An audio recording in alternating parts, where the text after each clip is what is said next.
सर्व संगत से प्रार्थना है, सत्संग प्रारंभ हो रहा है। कृपया सत्संग स्थल पर शांतिपूर्वक विराजमान होकर के श्रद्धा से सत्संग सुने। परमेश्वर की प्यारी आत्माओं से पुनर्निवेदन है, सत्संग प्रारंभ हो रहा है। कृपया सत्संग स्थल पर शांतिपूर्वक विराजमान होकर के श्रद्धा से सत्संग सुने। सत सही सतगुरुदेव की जय। बंदी छोड़ कबीर परमेश्वर जी की जय। बंदी छोड़ गरीबदास जी महाराज जी की जय। स्वामी रामदेवानंद जी गुरु महाराज जी की जय हो।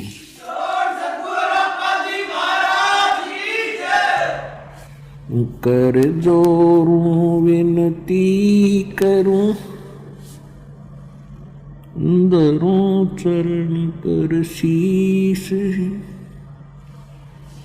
गुरु जी राम देवानंद जी महाराज ने दियो नाम बख्शीश। कोटि कोटि सिजदा करूं, कोटि कोटि प्रणाम। चरण कमल में राखियो मैं बंदी जन्म गुलाम। कुत्ता हूँ गुरुदेव का, रामपाल दास का नाम। गले प्रेम की जेवड़ी, जहाँ खेचो वहाँ जाऊं। तो करो तो बावड़, दूर दूर करो तो जाऊं। जो राखो तो ही रहूं, जो देवो सो खाऊं। गुरु बड़े गोविंद से, मन में देख विचारे। हरि सुमरे सो वार है, गुरु सुमरे हो पार। सात द्वीप नौ खंड में, गुरु से बड़ा ना कोई। करता करे न कर सके, गुरु करे सो होए। कबीर राम कृष्ण से कौन बड़ो, उन्हों भी गुरु कीन। तीन लोक के वे धनी, गुरु आगे अधीन। गर्भ योगेश्वर गुरु बिना, लाग्या हर की सेव। कहें कबीर बैकुंठ से, वो फेर दिया सुख दे। राजा जनक गुरु किए, फिर कीनी हर की सेव। कहें कबीर बैकुंठ को, वो चले गए सुखदेव। परम पिता परमात्मा पूर्ण ब्रह्म, सर्व सृष्टि रचनहार कबीर परमेश्वर जी की असीम रजा से आप सभी पुण्यात्माएं परमात्मा की अमर कथा सुनने के लिए उपस्थित हैं। जिन प्राणियों के ऊपर परमेश्वर की असीम रजा होती है, इस काल के लोक में वही सत्संग प्राप्त करते हैं और सत्संग सतगुरु करते हैं। जैसा कि आप सुनते हैं परमात्मा की वाणी में, कबीर जी की वाणी में, मानुष जन्म दुर्लभ है, ये मिले न बारंबार। और तरवर से पत्ता टूट जाए वो पार नहीं लगता डर। कि मनुष्य जीवन बहुत ही दुर्लभ है, ये बार बार उपलब्ध नहीं होता शीघ्र सी। और इससे भी दुर्लभ जो वस्तु है वो गुरु है। श्रीमद् भगवत गीता अध्याय नंबर 7 के श्लोक नंबर 19 में कहा है, गीता ज्ञानदाता कहता है, पहले तो उसने 12 से लेकर 7वें अध्याय के 12 से लेकर 15 श्लोक में रजगुण ब्रह्मा, सतगुण विष्णु, तमगुण शिव जी के पुजारी वो किस कैटेगरी के होते हैं वो बताया। फिर 16, 17 में और 18 में उसने ब्रह्म पुजारियों के विषय में यानी अपने पुजारियों के विषय में ज्ञान दिया और उनके विषय में बताया कि ये ज्ञानी 4 प्रकार के मेरी भक्ति करते हैं, अर्थार्थी, अर्थ, जिज्ञासु और ज्ञानी।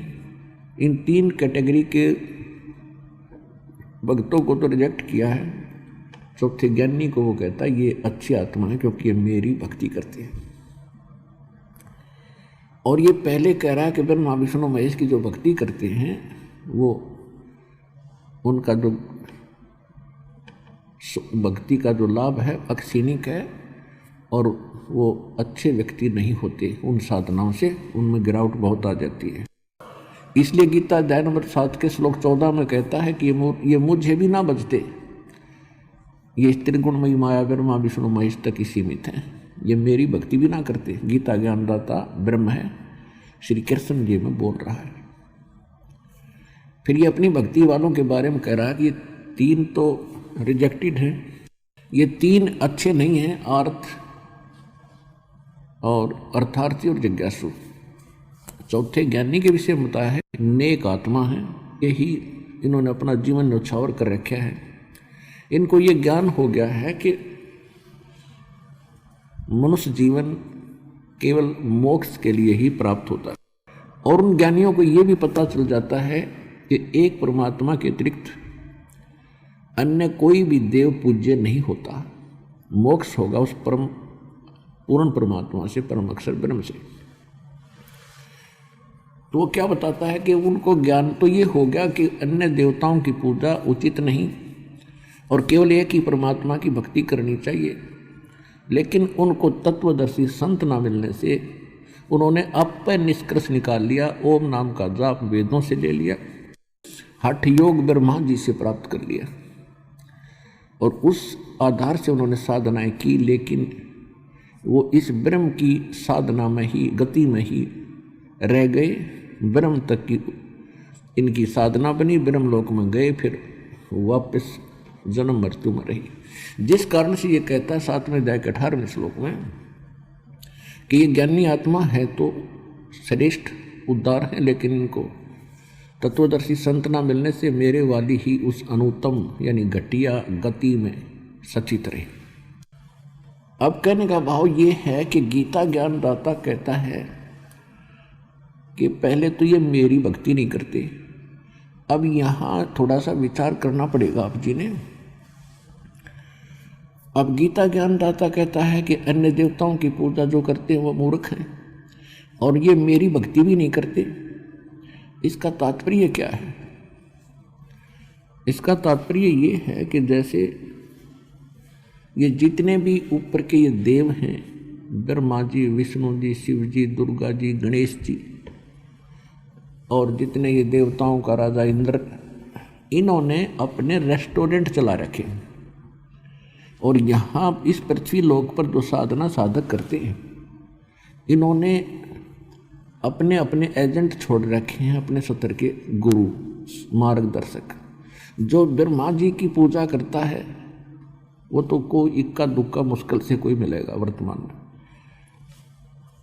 और जो विष्णु जी की करता है, ब्रह्मा जी की पूजा जो करते हैं वो ब्रह्मा जी के लोक में चले जाते हैं, विष्णु जी की पूजा जो करते हैं विष्णु जी के लोक में चले जाते हैं, और शिव की पूजा जो करते हैं शिव जी के लोक में जाते हैं। वो पुण्यकर्मी प्राणी ही जाते हैं। ऐसे ही गणेश की पूजा करने वाले गणेश के लोक में जाते हैं, लेकिन उनकी पूजा के मंत्र विशेष हैं। और इसी प्रकार दुर्गा और ब्रह्म की पूजा करने वाले उनके लोकों में चले जाते हैं। ये क्या करते हैं कि उन पुण्यकर्मी प्राणियों के जो भक्ति धन से युक्त होकर वहाँ जाते हैं, उन्हीं के पुण्यों से कुछ अपना डिस्काउंट लेते हैं और मन मर्जी के रेट लगाते हैं। वहाँ की सुविधा जो उनको देते हैं, खाने पीने, विमान, घूमो फिरो, वो तो एक रेस्टोरेंट है। उससे ये अपने लोकों में गुजारा कर रहे हैं जैसे होटल का मालिक होता है। जितना बढ़िया स्टैंडर्ड का होटल होगा उसमें घने धनी लोग जाएंगे और मुंह मांगी कीमत देंगे, वो कुछ भी रेट लगा दो, क्योंकि उनके पास धन इतना है। और वो फिर उसी से फिर अपनी रोजी रोटी और ठाठ बाट कोठी कार हेलीकॉप्टर तक खरीद लेता है वो होटल का मालिक। तो ये सभी होटलों के मालिक हैं। ऐसे ब्रह्मलोक में ये ब्रह्म ने होटल खोल रखा है, वो सबसे बढ़िया होटल है, वहाँ ज़्यादा सुविधाएं हैं, ज़्यादा बकवाद है। तो इसलिए गीता ज्ञानदाता इनको धिक्कार रहा है कि मेरी भक्ति नहीं करते, उनको धिक्कार रहा है कि मेरी भक्ति भी नहीं करते। क्यों धिक्कार रहा है? कि उसके ग्राहक कम हो गए, वहाँ थोड़े जा है। फिर अब फिर 7वें अध्याय के 19वें श्लोक में इसने क्या कहा है कि बहुनाम जन्मानाम अंते ज्ञानवान माम परपते वासुदेव है सर्वम इति, और सहमात्मा सुदुर्लभ है। वो भी उसने बता दिया कि मेरी साधना भी अच्छी नहीं है, क्योंकि जन्म मृत्यु समाप्त नहीं हो सकती, किए का कर्म फल भोगना ही पड़ेगा। इसलिए वो कह रहा है 7वें अध्याय के 19वें श्लोक में कि बहुनाम जन्मानाम अंते ज्ञानवान माम परपते, बहुत बहुत जन्मों के किसी अंत के जन्म में कोई ज्ञानी व्यक्ति बुद्धिमान मेरी भक्ति करता है। और ये बताने वाला साधु संत के और कोई भी पूजा के योग नहीं है, केवल वासुदेव ही सब कुछ है। वासुदेव सर्वम इति सहमात्मा सुदुर्लभ। ये बताने वाला कि वासुदेव ही सब कुछ है, उसी की पूजा करनी चाहिए। वही पाप नाशक है, वही मोक्षदायक है, वही सबका जनक है, और उसकी भक्ति से वो स्थान प्राप्त होता है जो गीता अध्याय नंबर 18 के श्लोक नंबर 62 में, गीता अध्याय नंबर 15 के श्लोक नंबर 4 में कहा है कि जहाँ जाने के बाद साधक फिर कभी जन्म मृत्यु में नहीं आते, वो शाश्वत स्थान को प्राप्त करते। अब प्रसंग चल रहा है कि वो महात्मा तो बहुत मुश्किल से मिलेगा जो ये बताने वाला हो कि वासुदेव ही सब कुछ है। हमने गलती से अज्ञानी गुरुओं के कारण श्री कृष्ण जी को वासुदेव समझ लिया। वासुदेव का अर्थ होता है जिसका वास, जिसकी प्रभुता, जिसका कंट्रोल सबके ऊपर हो। तो ब्रह्मा जी, विष्णु जी, शिव जी, ये केवल एक ब्रह्मांड में एक विभाग के साहब हैं, मालिक हैं। ये वासुदेव नहीं है, सबके ऊपर मालिक नहीं है। इसी प्रकार इनके पिता ब्रह्म ये 21 ब्रह्मांड के स्वामी हैं, ये वासुदेव नहीं है, सबके मालिक नहीं है। इससे अलग है एक अक्षर पुरुष जिसको पर ब्रह्म भी बोला है। वो 7 संग ब्रह्मांड का स्वामी है, वो कुल का मालिक नहीं है। इसके बाद गीता अध्याय नंबर 15 के श्लोक नंबर 16 और 17 में 3 पुरुष हैं, सरपुरुष, अक्षर पुरुष। इनकी तो स्थिति आपको बता दी। और 17वें श्लोक में कहा कि उत्तम पुरुष है तू अन्य। इन सरपुरुष और अक्षर पुरुष से जो श्रेष्ठ परमात्मा है, पुरुष माने प्रभु स्वामी, वो तो इन दोनों से अन्य है, और वही तीनों लोकों में प्रवेश करके सबका धारण पोषण करता है, और वो वास्तव में अविनाशी परमात्मा है। तो वो तीसरे नंबर का जो है वो है वासुदेव। तो यहाँ गीता ज्ञानदाता 7वें अध्याय के 19वें श्लोक में कह रहा है कि उस परम अक्षर ब्रह्म यानी वासुदेव की महिमा बताने वाला और उसी को की भक्ति दृढ़ करवाने वाला ऐसा संत, ऐसा साधु तो बड़ी मुश्किल से प्राप्त होगा अर्जुन। तो पुण्यात्माओं, जैसा कि दास बार बार आपको सत्संगों में सुनाता है कि परमात्मा के विषय में जानकारी जीव नहीं बता सकता, परमात्मा की जानकारी परमात्मा ही बता सकता है।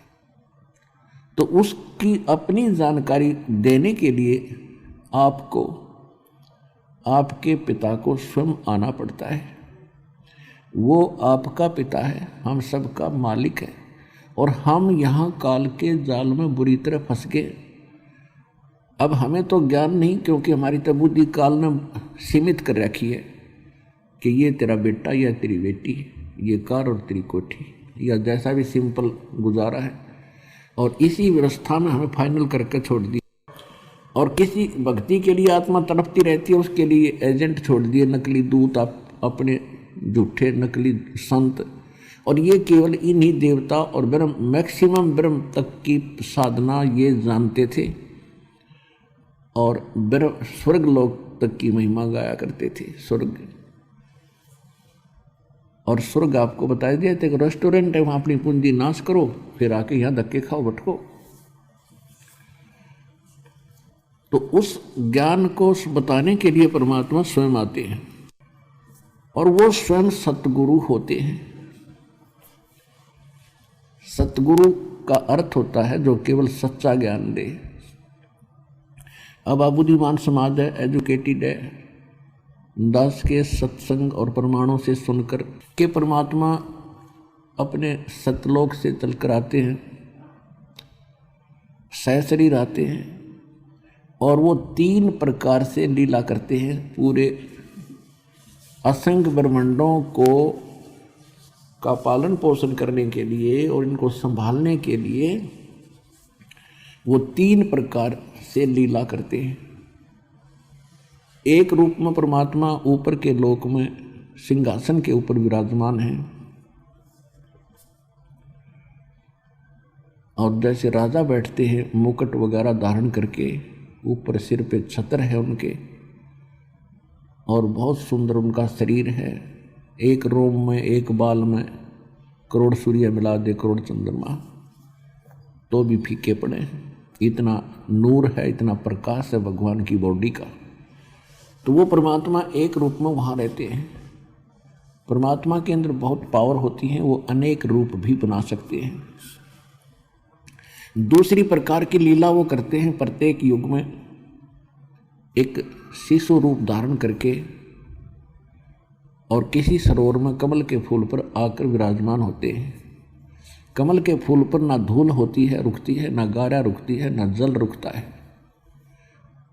स्वच्छ होता है, इसलिए परमात्मा उस पर आकर विराजमान होते हैं। वहाँ से निसंतान दंपति उन्हें उठा ले जाते हैं। ये फिर वो धीरे धीरे जिस भी वर्ण में वो जाते हैं बालक रूप में, और उसी में वो अपना उसी क्रिया को करने लग जाते हैं।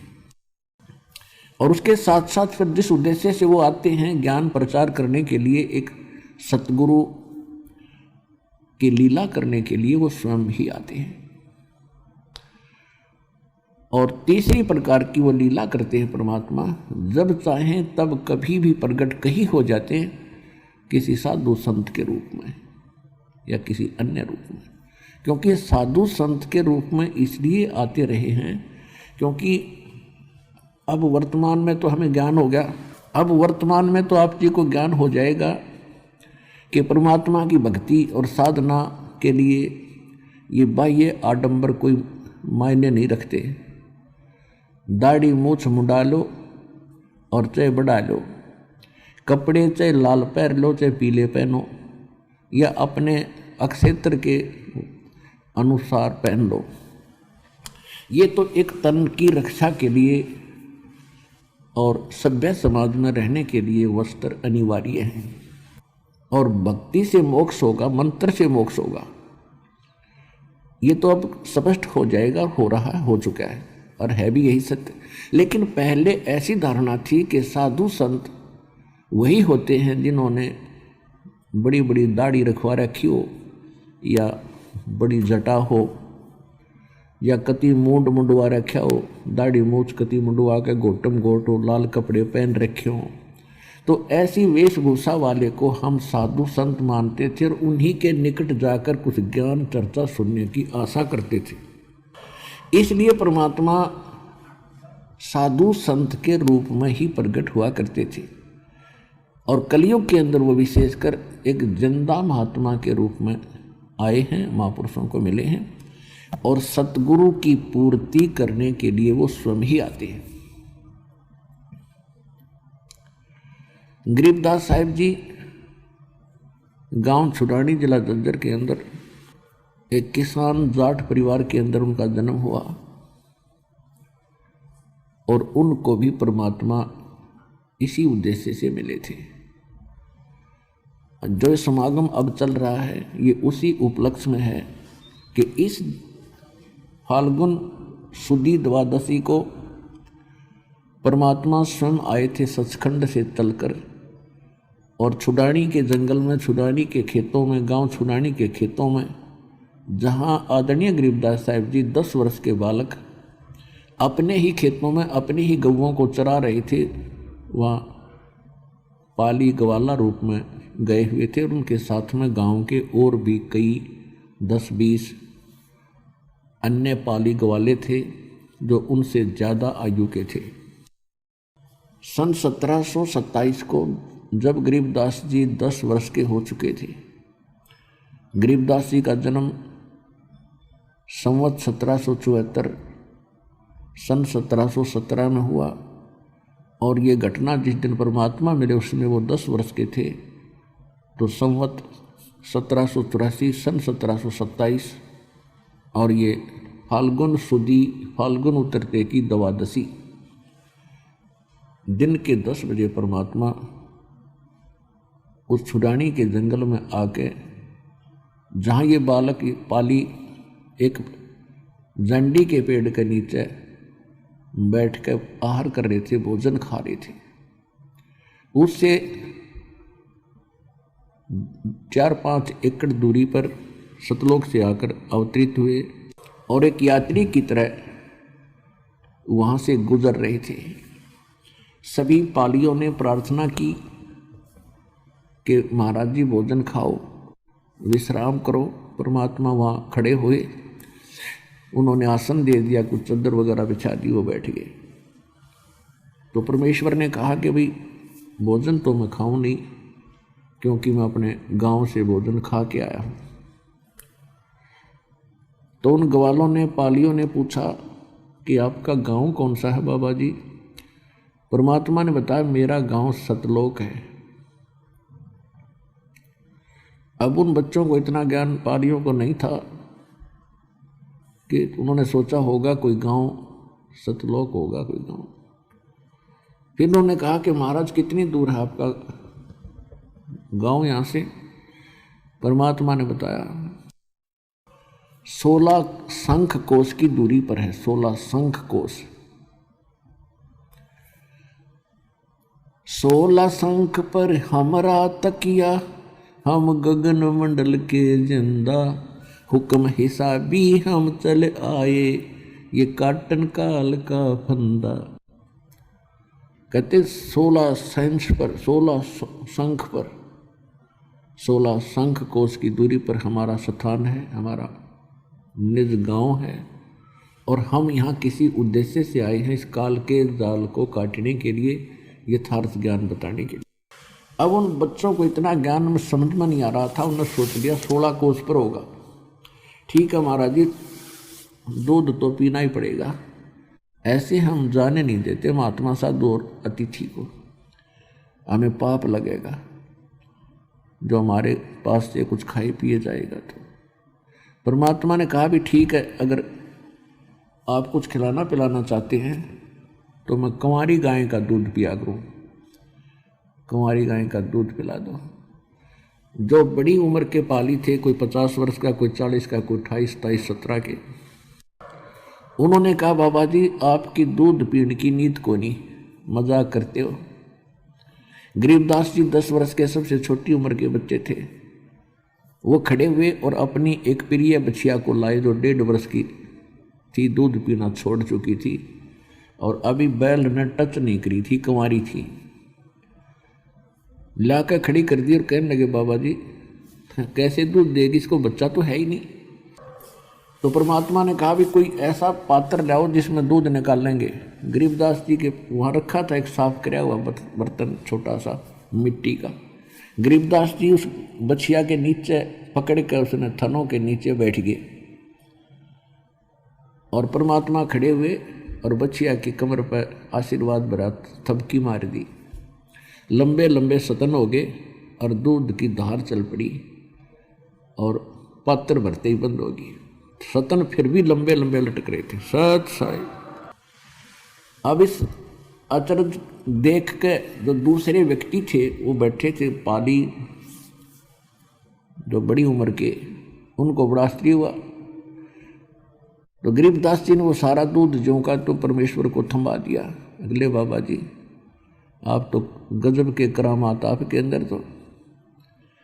तो परमेश्वर ने थोड़ा सा दूध पिया, फिर शेष कहा ले वह पालियो यो दूध पी लो, ये अमृत है, ये यहाँ का नहीं है, ये मेरे लोक से आया, सतलोक से। और एक कुंवारी गाय में दूध कहाँ से आया था? ये सतलोक से आया भाई, पी लो, प्रसाद है ये। तो अन्य जितने पाली थे बड़े वो कहने लगे हम ना पीवे, पाप का दूध, ये तो कुंवारी गाय से निकाला तूने, और ना जाने क्या जंतर मंत्र का है, पता नहीं क्या हो जाएगा हमारा है, और तेरी जात का पता नहीं तो किस जाति से है। उसमें छुआछात भी चरम सीमा पर थी। इस करके वो कर्महीन उठ कर चले गए। कहते हैं सकल पदार्थ है जग माही, कर्महीन नर पावे नाई। गरीबदास जी ने कहा कि लाओ भगवान आपका जूठा दूध है, ये अमृत कब कब भाग्य में हो, कब कब मिले हमें। यूं कह के उन्होंने भी कुछ दूध उससे पिया। उसके बाद परमात्मा ने उनको ज्ञान सुनाया, समझाया।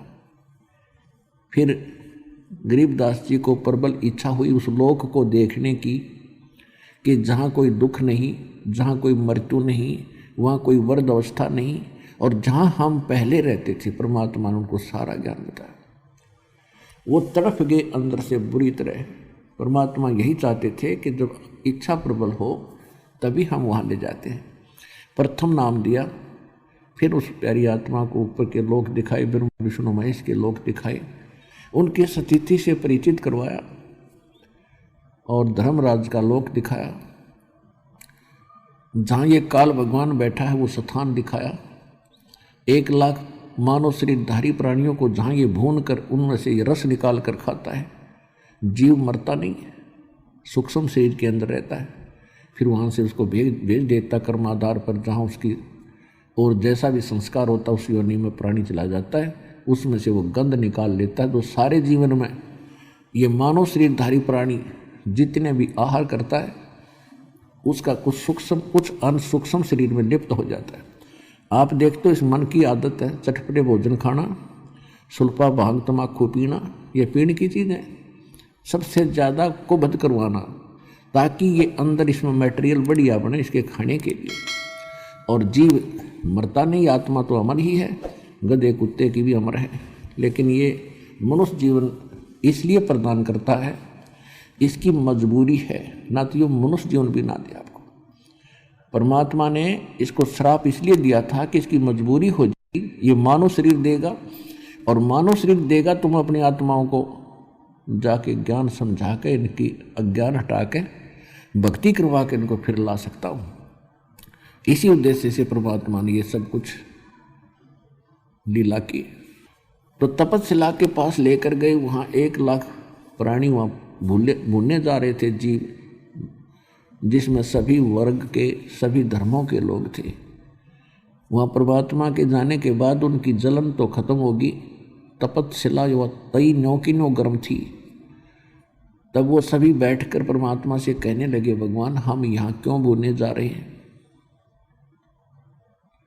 तब परमेश्वर ने बताया कि आपने सतलोक के अंदर एक ऐसी भयंकर भूल करी थी जिसके परिणाम स्वरूप आपको ये दंड मिल रहा है, और इसके बाद जो इस पृथ्वी पर जो पाप पुण्य तुम करते हो तो इन्होंने अलग व्यवस्था कर रखी है।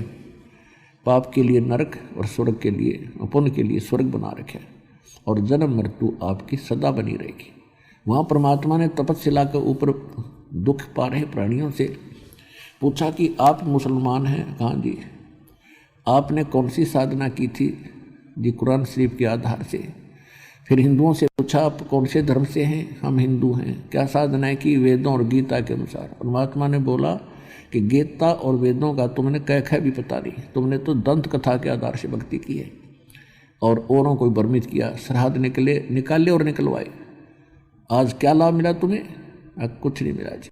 क्यों? वहाँ तो सारा स्पष्ट हो जाता है। यहीं बकवास चला इंसान की जब तक इसको प्रत्यक्ष दुख नहीं होता। इसी प्रकार सबसे कहा बेटा तुम मेरे बच्चे हो, जाल में फंस गए हो। जब तुम मनुष्य शरीर प्राप्त करते हो तब तो मेरी सुनते नहीं। अब तुम सभी कह रहे हो कि हमें छुटवा दो, हे भगवान फिर गलती नहीं करेंगे। ऐसा नहीं होगा। तुम नीचे जाओगे और मनुष्य जीवन प्राप्त करोगे, तब मेरा भक्त, मेरा दास ये महिमा सुनाओगा मेरी, तो उससे दीक्षा लेना और तब तुम वापस जा सकते हो। ऐसा कहकर उनको संतोष दिया और कहा कि जिसको तुम निराकार बताते थे ब्रह्म को, यही तो सारा नाश करे बैठा है, ये तुम्हें खा रहा, ये काल है। गीता अध्याय नंबर 11 के श्लोक नंबर 32 में स्वयं कहता मैं काल हूँ अर्जुन। और बताओ, और काल की पूजा करे तुम? वो खुद कह रहा है मैं कसाई हूँ, और फिर उसको एक आदमी और भगवान मान बैठे तो वहाँ तो उनकी बुद्धि काम करे थी कि हाँ जी गलती बन गया। तो कहने का भाव ये है कि ये काल है, ये भक्ति, ये पूजा के योग्य भी नहीं है। इसको इष्ट मानकर पूजना आपकी भूल रही। और अब वो आएगा सामने तुम्हें खाने के लिए, दूर से दिखा दिया कि देखो वो आ रहा है। ये है वो काल। लंबे लंबे दांत, ओछा माथा, विकराल शरीर, उसका देख कर भी कलेजा हिला इंसान का। ऐसी सूरत है भगवान की। और तुम इसको खोजने के लिए समाधि लगाते, और इसने कसम खा रखी है कि मैं दर्शन नहीं दूँ। दर्शन के दे से भूंडेगा बता, वो कालजा पाट जा आदमी देख लेता है, को भक्ति छोड़ दे, फिर खोज खाज का यूँ खोज जा, हरियो भगवान है। तो इसलिए इसने प्रतिज्ञा कर रखी है मैं किसी को दर्शन नहीं दूंगा। तो भगवान इतना क्रूर होया कर मैं दर्शन ना दूँ चाहे सिर पटक लियो। बाप ऐसा निकम्मा हो सकता है? वो बाप ही नहीं है आपका, वो तो खलनायक है। अब गीता अध्याय नंबर 7 के श्लोक 24 और 25 में श्री कृष्ण में प्रवेश करके गीता ज्ञानदाता ये काल कह रहा है कि अर्जुन ये मेरा अटल घटिया सिद्धांत है, अनुत्तम, कि मैं कभी किसी के समक्ष नहीं आता अपने वास्तविक रूप में। मैं अपनी योग माया से छुपा रहता हूँ। और ये मूर्ख जन समुदाय मुझे माम अव्यक्तम व्यक्तिम आपनम मनन्ते अबुधा। ये बेबुद्धि के लोग मुझ अव्यक्त को व्यक्ति रूप में श्री कृष्ण मान रहे होंगे। I am not Krishna. मेरी तो प्रतिज्ञा, मैं कभी किसी के सामने अपने वास्तविक रूप में नहीं आता, मैं छुपा रहता हूँ। अब ये छुपा रहता है, क्यों छुपा रहता है? कि इसमें दोष है, ये ऐसा जालिम है। और अभी तक ये महर्षि ब्रह्म की साधना करके अपना जीवन नाश कर गए और हमें और भ्रमित कर गए। अब सभी ने देखा उधर वो काल आ रहा था। अब परमात्मा ने कहा कि अब तुम जाओ यहाँ से, तुम्हारा समय हो गया है। काल ने क्या कर रखा है कि एक ऐसा समय निर्धारित कर रखा है, अलार्म रखा है। धर्मराज के दरबार में उनका कैलकुलेटेड होता है। जो कर्म आप प्रतिदिन करते हो इसकी एक फैक्स कॉपी डेली फटाफट आपके वहाँ धर्मराज की फाइल में पहुँच जाती है, जहाँ प्रत्येक आत्मा की न्यारी फाइल है। और वहाँ जाते ही वो कैलकुलेटेड बाहर सामने आती है। जिस दिन जिनको वहाँ पहुँचना होता है तो 1 सेकंड में जाओ भाई, उनके सामने होता है युग कुत्ता युगदा चलो। और ये स्वर्ग में ये नरक में फैसला कर देता है। अब जब वो सभी उड़कर चले गए प्राणी तपस्या से, और वो भोजन करने के लिए आ रहा था, गरीबदास जी को साथ लेकर परमात्मा आगे को चले, उसी की ओर चले। अब काल कहाँ रहता है? जैसे अभी तक आप 10 द्वार ही सुने थे, ये क्या करता है? एक 11वां द्वार है, और वो 11वां द्वार अक्षर पुरुष के लोक में जाता है। अक्षर पुरुष के लोक से फिर 12वां द्वार है जो सतलोक में जाता है।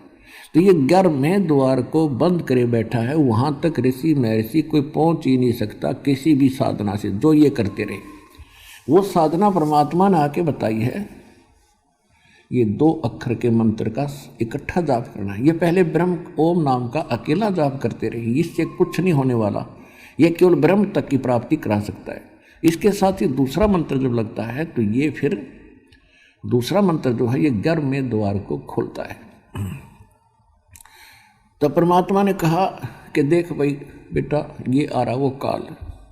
अब उसकी शकल देख कर गरीबदास जी भी डर गए और कबीर साहब के पीछे हो गए कि महाराज मन तो डर लग गया।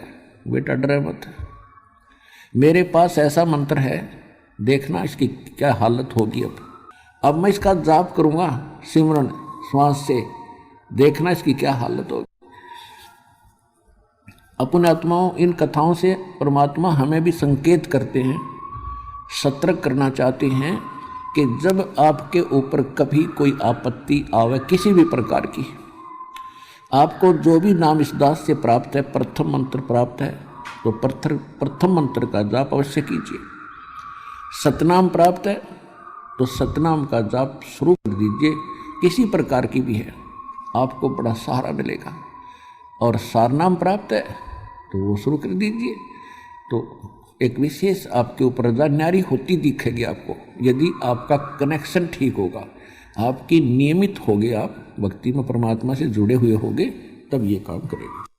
अब इस काल को चिंता बनी रहती है कि कोई भी प्राणी उस परमात्मा के विषय में जान ना ले, उसको ज्ञान ना हो जाए, सतलोक के बारे में इसको पता भी ना हो, छींट भी ना लगे, इसलिए इसने स्वर्ग महास्वर्ग और इन्हीं की महिमा का गुणगान करवा रखे।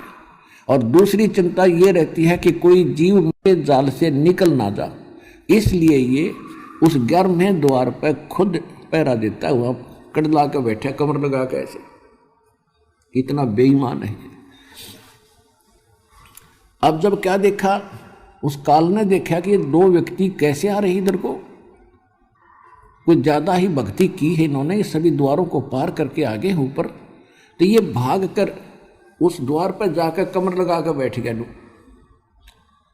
जिससे हम आगे जाते हैं 11वां द्वार जो अक्षर पुरुष के लोक में खुलता।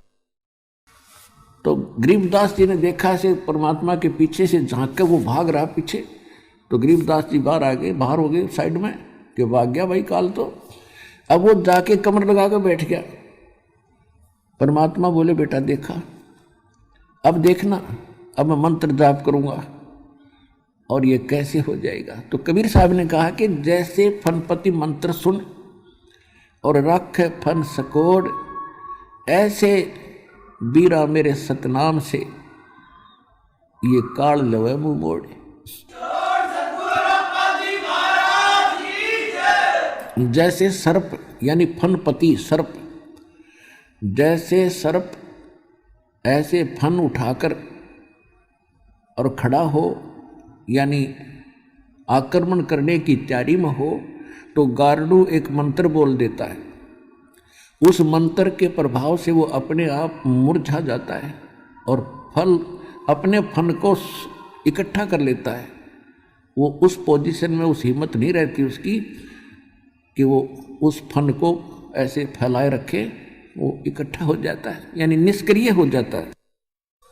तो गरीबदास जी को दर्द कर रहे हैं, क्योंकि उनको अपना चेला बनाना था और हमारे लिए उनको दर्द करना था, प्रैक्टिकल करवा के लाए उस बच्चे का।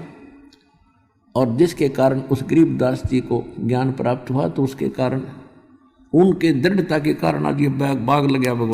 तो उसको दृढ़ कर रहे थे कि ये पक्का गवाह बने मेरा, आंखों देख ले मेरी सामर्थ्य को, और जो मंत्र में रखता हूँ उसकी करामात को, उसमें कितनी शक्ति है, कितनी ताकत है। जैसे फनपति मंत्र सुन और राखे फन सकोड़, लेवे फन सकोड़, ऐसे बीरा मेरे सतनाम से यू काल लेवे मुंह मोड़। तो उसी समय परमात्मा ने सतनाम का जाप किया। जो ही परमात्मा ने सतनाम का जाप सिमरण किया, वो तो गरीबदास जी को दृढ़ कर रहे थे ना, परमात्मा को कोई जरूरत नहीं थी सिमरण करने की, वो तो वैसे ही उसके सामने टिक नहीं सकता था, लेकिन वो हमारे लिए एक एग्जाम्पल बता रहे थे। तो जो ही मालिक ने कहा कि देख मैं श्वास से सिमरण करता हूँ बेटा सतनाम का, लेकिन तुझे फेर दूंगा भी नहीं दूंगा इसको, जब तू प्रथम मंत्र का जाप कर लेगा और तेरा पूरा विश्वास हो जाएगा फिर सतनाम दूंगा तुझे। तो जब सतनाम का जाप किया तो काल बैठा था, कमर लगाए उस द्वार को बंद करे घर में द्वार को, उसका शीश ऐसे झुक गया। कबीर परमात्मा, और वो गेट आधे से ज्यादा खाली हो गया। कबीर परमात्मा बोले बेटा रख इसके सिर पर पैर और चल पर ले साइड में। गरीबदास जी कूद कर चढ़ गए, तो उसके सिर पर परली साइड में जंप लगाएंगे, फिर परमात्मा उसके सिर पे पैर रखे परे हट गए। वो फिर हट गया, चल बाकी कोई और ना निकल जा, दो तो गए सो गए। अब परमात्मा के और गरीबदास जी के अंदर जाते उसने फिर कटला ली कमर, और फिर नो देख लेता दूर तक कोई है नहीं आसपास, तब जाता वहाँ खाने के लिए। हर एक नज़र उसकी वही रहती है गेट के ऊपर। तो कहने का भाव ये है कि फिर अक्सर पुरुष के लोक में जो सात संग ब्रह्मांड का क्षेत्र है, जब परमात्मा वहाँ पहुँचे तो वहाँ जो अक्सर पुरुष है वो ऐसा निकम्मा नहीं है, वो प्रत्यक्ष रहता है। वहाँ भी जन्म मृत्यु है, पशु पक्षी हैं, लेकिन यहाँ के अतिरिक्त वहाँ कुछ अधिक सुविधा है। लेकिन जन्म मृत्यु कर्माधार से दुख और सुख वहाँ भी विद्यमान है, वो भी लोक अच्छा नहीं है, आयु भले ही वहाँ की ज़्यादा है, उसका क्या फायदा।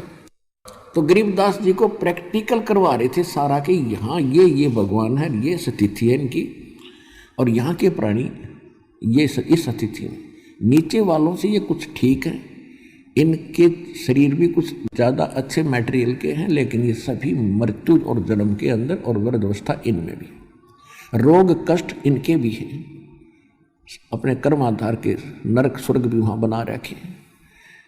तो वहाँ परमात्मा ने ये आपको एक सतनाम के अंदर एक अक्षर और दूंगा, उस सतनाम के दूसरे अक्षर की कमाई हम यहाँ देते हैं, ये सभी यहाँ देंगे इसको, तभी आगे जाने देता है।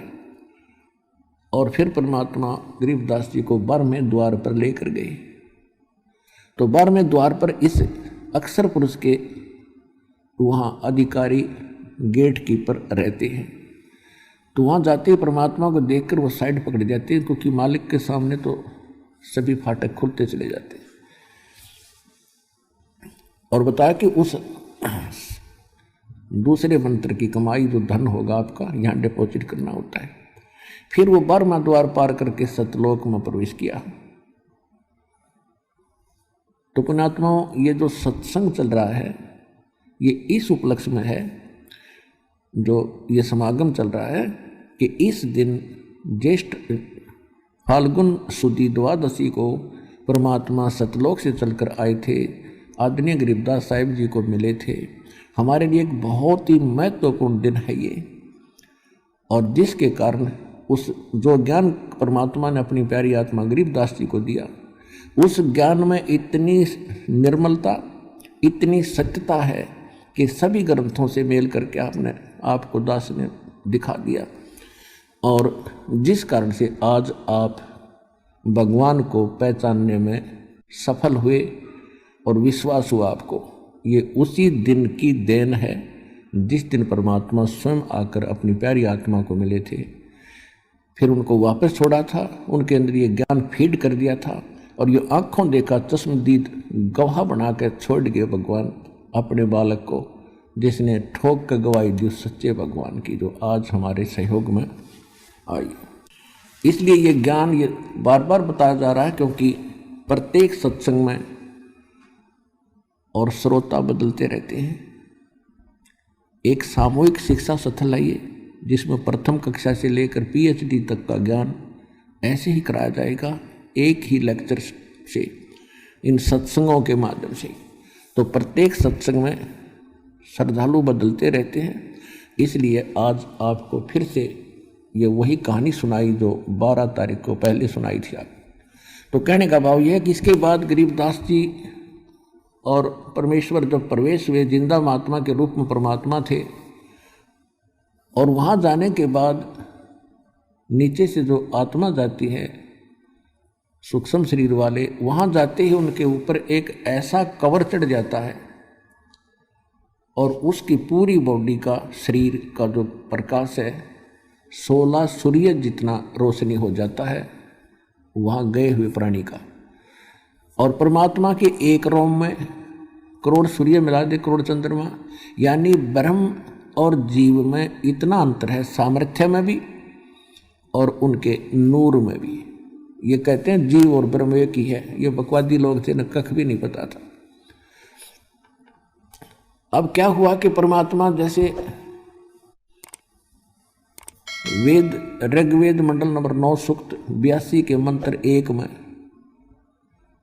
आपको दिखाया कई बार दास ने कि परमात्मा जो सारी सृष्टि का रचने वाला सर्व उत्पादक प्रभु है, वो सब पापों का नाश करने वाला है और वो देखने में राजा के समान दिखाई देता है। राजा कैसे होता है? सिंहासन पर बैठता है, सिर पे मुकुट होता है और ऊपर एक छत्र होता है।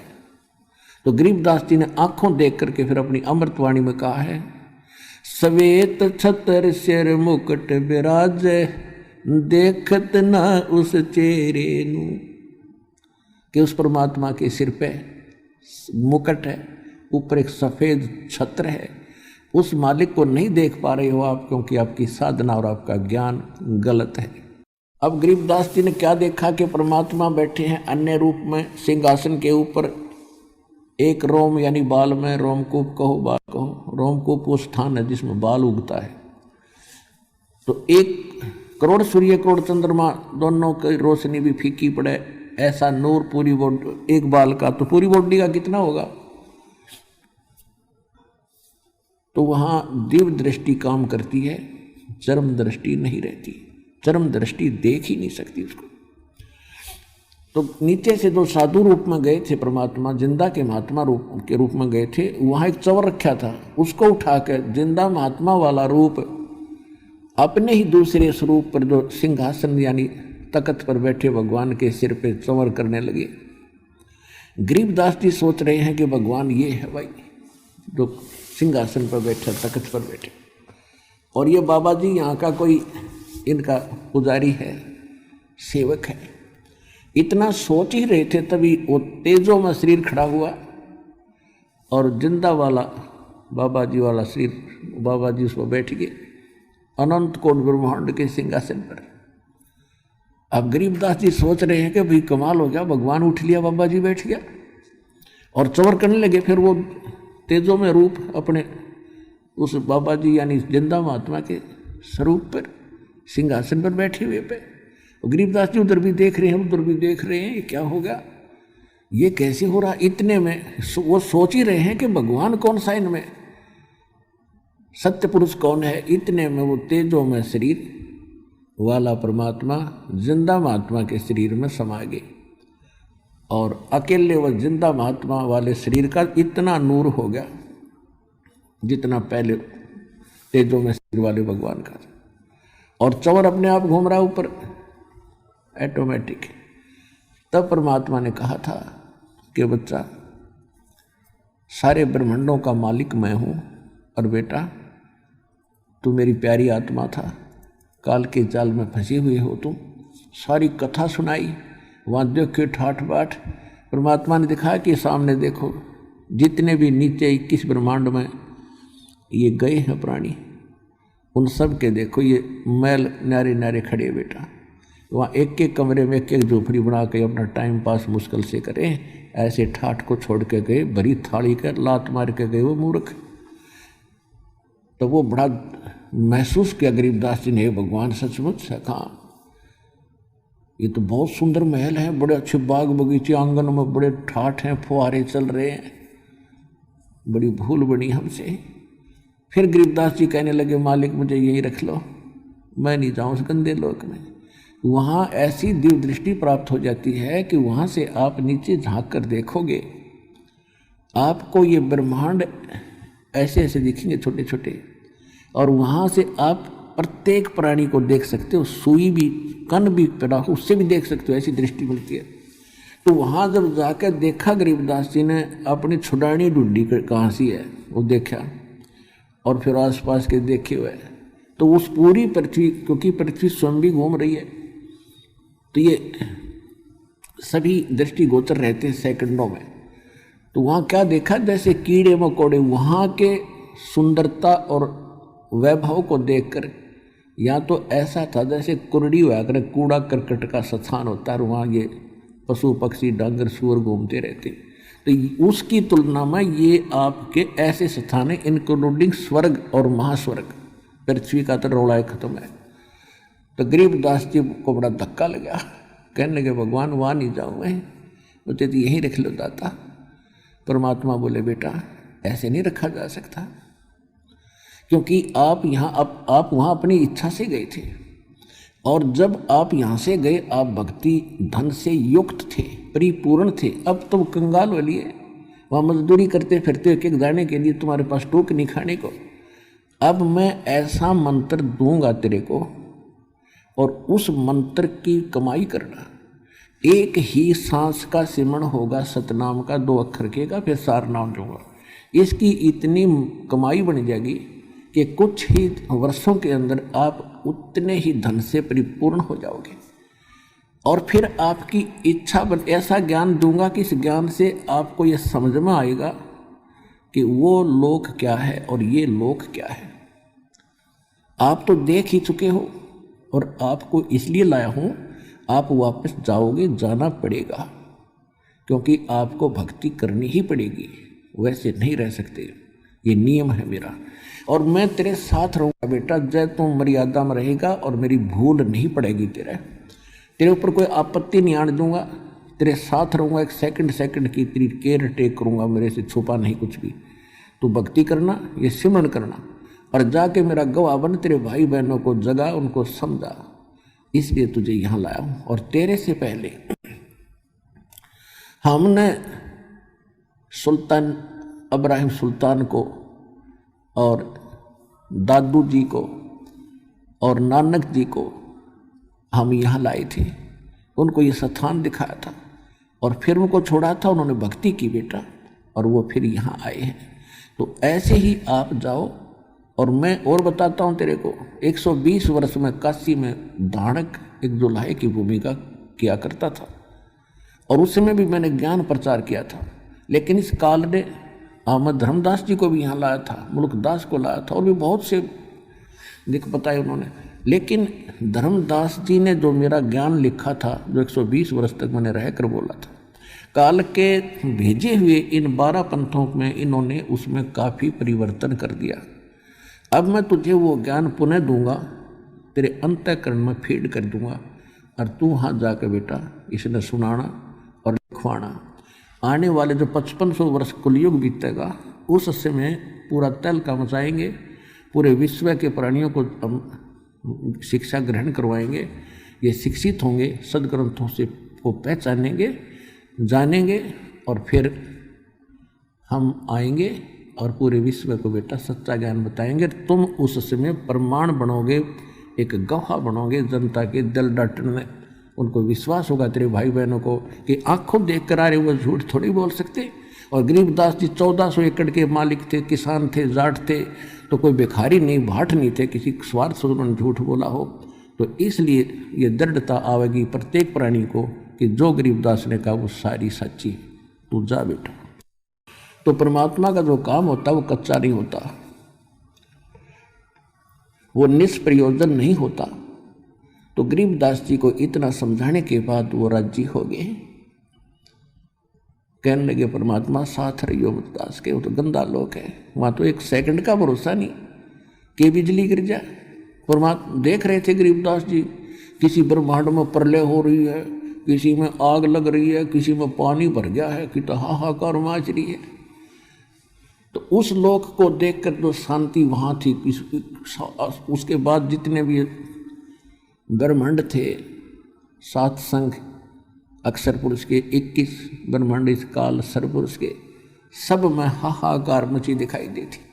तो वो है वो शांत स्थान गीता अध्याय नंबर 18 के श्लोक नंबर 62 में कहा कि अर्जुन तू सर्वभाव से उस परमेश्वर की शरण में जा, उस परमेश्वर की कृपा से तू परम शांति को और शाश्वतम स्थानम यानी उस शाश्वत स्थान को, उस सत्यलोक को प्राप्त होगा, सनातन परम धाम को प्राप्त होगा।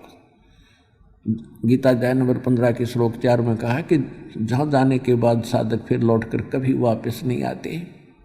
तो वो स्थान देखा गरीबदास जी ने और फिर आकर के यहाँ वो ज्ञान बताया। उधर से क्या हुआ कि पीछे से उन पालियों ने, गवालों ने देखा 3-4 घंटे बीत गए, वो उसमें वो उठकर चले गए थे। आत्मा और परमात्मा वो दोनों रह गए थे, गरीबदास जी और भगवान कबीर साहब। तो 3-4 घंटों के बाद उनको याद आया लीला मालिक की, क्योंकि लंबे क्षेत्र थे, उनके अक्षरागा काफ़ी लंबे चौड़े थे। उन्होंने कहा कि उसको बुलाओ भाई, गरीबदास को गरीबू कहा करते थे। गरीबू गांव में थोड़ा सा नाम को अपभ्रंश कर ही लेते हैं, लाडों में प्यार में समझ ले। कहते हो गरीबू कहाँ भाई, उसको बुलाओ, उसका समय आ गया गाँव का को चराने का। वो अपनी टर्न बांधा करते, 2 घंटे यूँ खड़ा होगा, 2 घंटे ये खड़ा होगा, पशु कहीं किसी की फसल में ना चले जाएं। तो उनको याद आया कि उसको बुलाओ।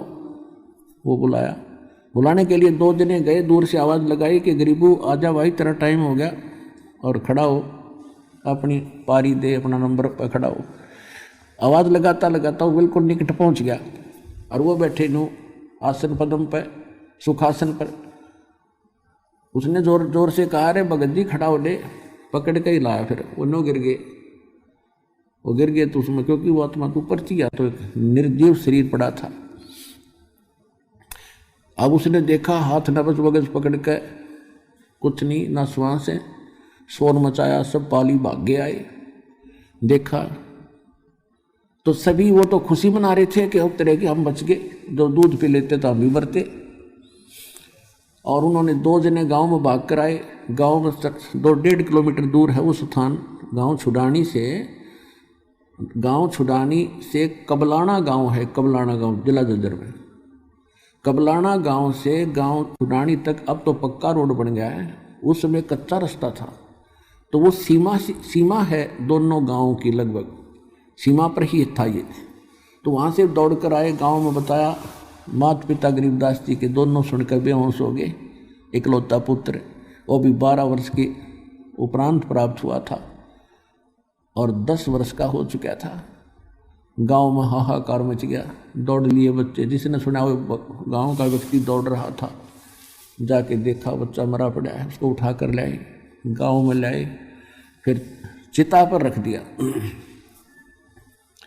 चिता पे रख दिया, अग्नि लगाने की तैयारी थी। जो परमात्मा ने कहा गरीबदास शीघ्र जा, तेरी बॉडी का नाश करने वाले बेटा।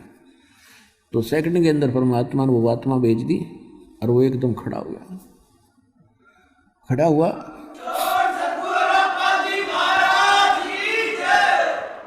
अब यदि गरीबदास जी सोए हुए होते तो उठकर ये सोचते सोपन था, लेकिन वहाँ तो हाहाकार मच रहा और सारे गांव के लोग खड़े और मायूसी सारी। देखा करो सचमुच भाई, मैं तो कहीं और ही होकर आया और वो सच्ची बात है। उधर से मालिक ने वो वाणी उसमें फीड कर ही दी थी। उसके बाद गरीबदास जी उस वाणी के अतिरिक्त कुछ भी नहीं बोल रहा था, क्योंकि वो फीड वो कर दिया। अब वह कैसेट वह डाल दी तो वह बोल रहेगी भगवान वाली, वो ज्ञान मालिक ने दिया था। वह मेमोरी कार्ड डाल दिया उसके अंतःकरण में, परमात्मा ने सारा यु ज्ञान भर के। अब वो उठता है अपना लग गया, वही वाणी बोलन होए। अब लोगों ने समझा, गांव वालों ने सोचा लड़का पागल तो हो गया, क्योंकि ना हमारी बात सुनता और हम पूछें कुछ ये बात कर रहा है कुछ। उन्होंने सोचा मेंटल हो गया, उसके कारण उसको पागल कहने लग गए, बावड़ा, मेंटल। ऐसे 3 वर्ष बीत गए। अब माँ बाप को शांति हुई, चलो जैसा भी है, पागल है जैसा है, हमारा बेटा जीवित तो हो गया, तो उनको खुशी हुई। अब वो बोला अमृतवाणी, गांव वाले समझे नहीं, गांव वाले कहें यो पागल, और परमात्मा उस गरीबदास ने दिखा सारा गांव पागल। तो वो क्या सुनाया करते थे गांव वालों को, भजन कर राम दुआई रे, भजन कर राम दुआई रे, भजन कर राम दुआई रे, भजन कर राम दुआई रे। जन्म अनमोली जन्म अमोली तुझे दिया नर देही पाई रे, देही को देवा लोचते सुर नर मुनि भाई रे, भजन कर राम दुहाई रे, भजन कर राम दुहाई रे। गरीबदास जी कहा करते रहे भक्ति कर लो, हे भगवान हे परमात्मा, बुरा हाल है यहाँ पर और इतना सुंदर शरीर आपको दिया है। इस मानव शरीर को तो देवता भी तड़प रहे हैं कभी मनो, क्योंकि यहाँ से जाने के बाद जो ऊपर चले गए अच्छी भक्ति करके, वहाँ उनकी आंखें खुलती हैं कि भाई ये तो बात कुछ नहीं, या तो मरना पड़ेगा। उनको तो पहले पता होता तेरा कितना पीरियड है यहाँ पर। तो वो कहते हैं फिर वो वहाँ जाकर सोचते हैं हे परमात्मा, अब के जब मनुष्य जीवन मिल गया, शरीर मिला, तो पूरे संत की खोज करेंगे और पूरे संत बिना ये मोक्ष नहीं होता, सच्चा ज्ञान नहीं मिलता। तो ये तो कोई ज्ञान बात बनी नहीं, ये तो फिर मृत्यु होगी। तो कहते हैं इस देही को देवा लोच ही तड़प रही है, सुर नर मुनि भाई रे, भजन कर राम दुहाई रे, भजन कर राम दुहाई रे, भजन कर राम दुहाई रे, भजन कर राम दुहाई रे। जन्म अमोली तुझे दिया नर देही पाई रे, देही को देवा लोचही सुर नर मुनि भाई रे, भजन कर राम दुआई रे, भजन कर राम दुआई रे।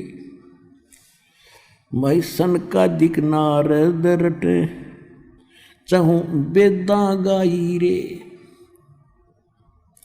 भक्ति करें भव जल तरे पर सतगुरु सरनाई रे, भजन करे राम दुहाई रे, भजन करे राम दुहाई रे। अब क्या बताते हैं कि सनकादिक और नारद जैसे ये भी कहते फिरते हैं भक्ति करो, भक्ति बिना बात बने नहीं। और चारों वेदों ने भी यही बताया है कि भक्ति करो, और कैसे भक्ति करें भवजल तरें, इस संसार सागर से पार हो जाओ। कैसे होगे? सतगुरु शरण आई रे। ओए ये सूक्ष्म वेद है पुण्यात्माओं, ये तत्व ज्ञान है। कहते हैं सतगुरु की शरण में आके पार हो सकते हो। और सतगुरु गरीबदास जी ने जब ज्ञान हुआ और यहाँ के सब ये खोखे नकली संतों से उनका संपर्क हुआ, तब कहा था 3 लोक और भवन चतुर्दश कोई नहीं सत्संगी। 3 लोक और भवन चतुर्दश में कहते कोई सत्य ज्ञान से परिचित व्यक्ति नहीं है। अब पहले तो यह बात ना जच्चा थी, पर तो हमारे हृदय में समा गई कि किसी को कख भी ज्ञान नहीं भक्ति मार्ग का। तो यहाँ क्या कह रहे हैं कि सनकादिक नारद रटे चारों वेदा गाई रे, ये भक्ति करो भवजल तरे पर सतगुर शरणाई रे।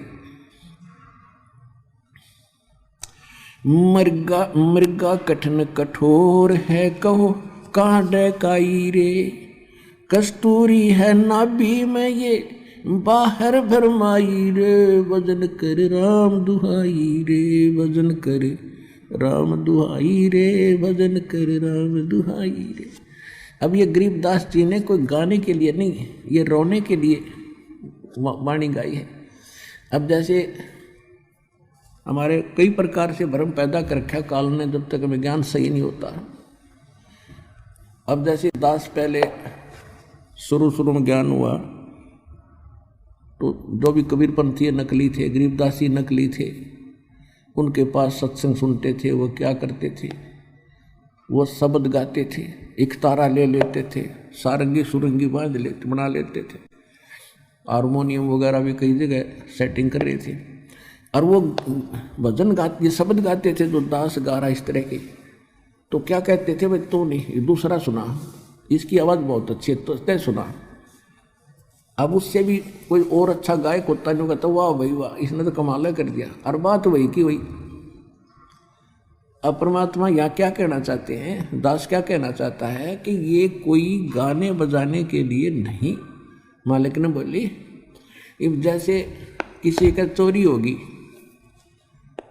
और उसने पी रखी शराब स्वरूप, और उसके साथी और पिए पड़े हैं वहाँ पर, तो कोई एक सूफी व्यक्ति जाकर जो बिल्कुल कुछ नहीं पी रहा, उसने जाकर बताता उसके व्यक्ति जिसका चोरी होगी कि भाई आपके घर चोरी होगी।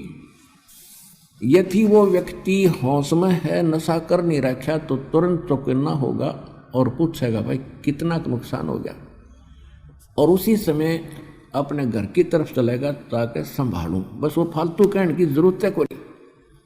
और वो क्या करते थे कि भाई इसने बढ़िया नहीं गाया तो सुना दूसरा, अब तीसरे फिर ना इसकी आवाज़ बहुत प्यारी भाई तो सुना, क्या रहे थे। अब वो कैसे सुनाते थे, आपका चोरी हो गई, आपका चोरी हो गई, और वो भी गाते वाह वाह बड़ा बढ़िया गाना सुनाया। अरे खाक गाना सुनाया मूर्ख हौसमा जब उठ के चल। तो ये जो गाने वाले लोग है ना, उसकी आवाज़ बड़ी अच्छी, बड़ा अच्छा सत्संग करा, खाक सत्संग तो सीधा सा उसे भाई परमात्मा की भक्ति कर लो, ना तो कुत्ते के देश सुअर की योनिया में दुख पाओगे, ये काल का लोक है, इसको सिंपल वे से समझा दो। एक जैसे किसी का एक माई का बेटा मर गया, और वह गा नहीं रही थी, रो रही थी अपने बेटे के गुण, हाय मेरा बेटा इतनी उम्र का था, हाय वो इतना काम करा करता था, वो ऐसे करता, तो वो गा नहीं रही, वो रो रही थी। तो ये दास और भगवान ने जो ज्ञान सुना था, ये रोने के लिए है, ये गाने के लिए नहीं है, ताकि कुछ असर बने दूसरे का। ये कितनी कीमती वस्तु है जो हमसे छीनी जा चुकी थी। अब क्या बताते हैं कि भक्ति करें बहुजल तरह सतगुर शरणाई रे, भजन कर राम दुहाई रे, भजन कर राम दुहाई रे। मिर्गा कठिन कठोर है कौका डहकाई रे, कस्तूरी है नाभि में ये बाहर भरमाई रे। राजा डूबे मान में और ये पंडित चतुराई रे, और ज्ञान गली में बंक है तन धूल मिलाई रे।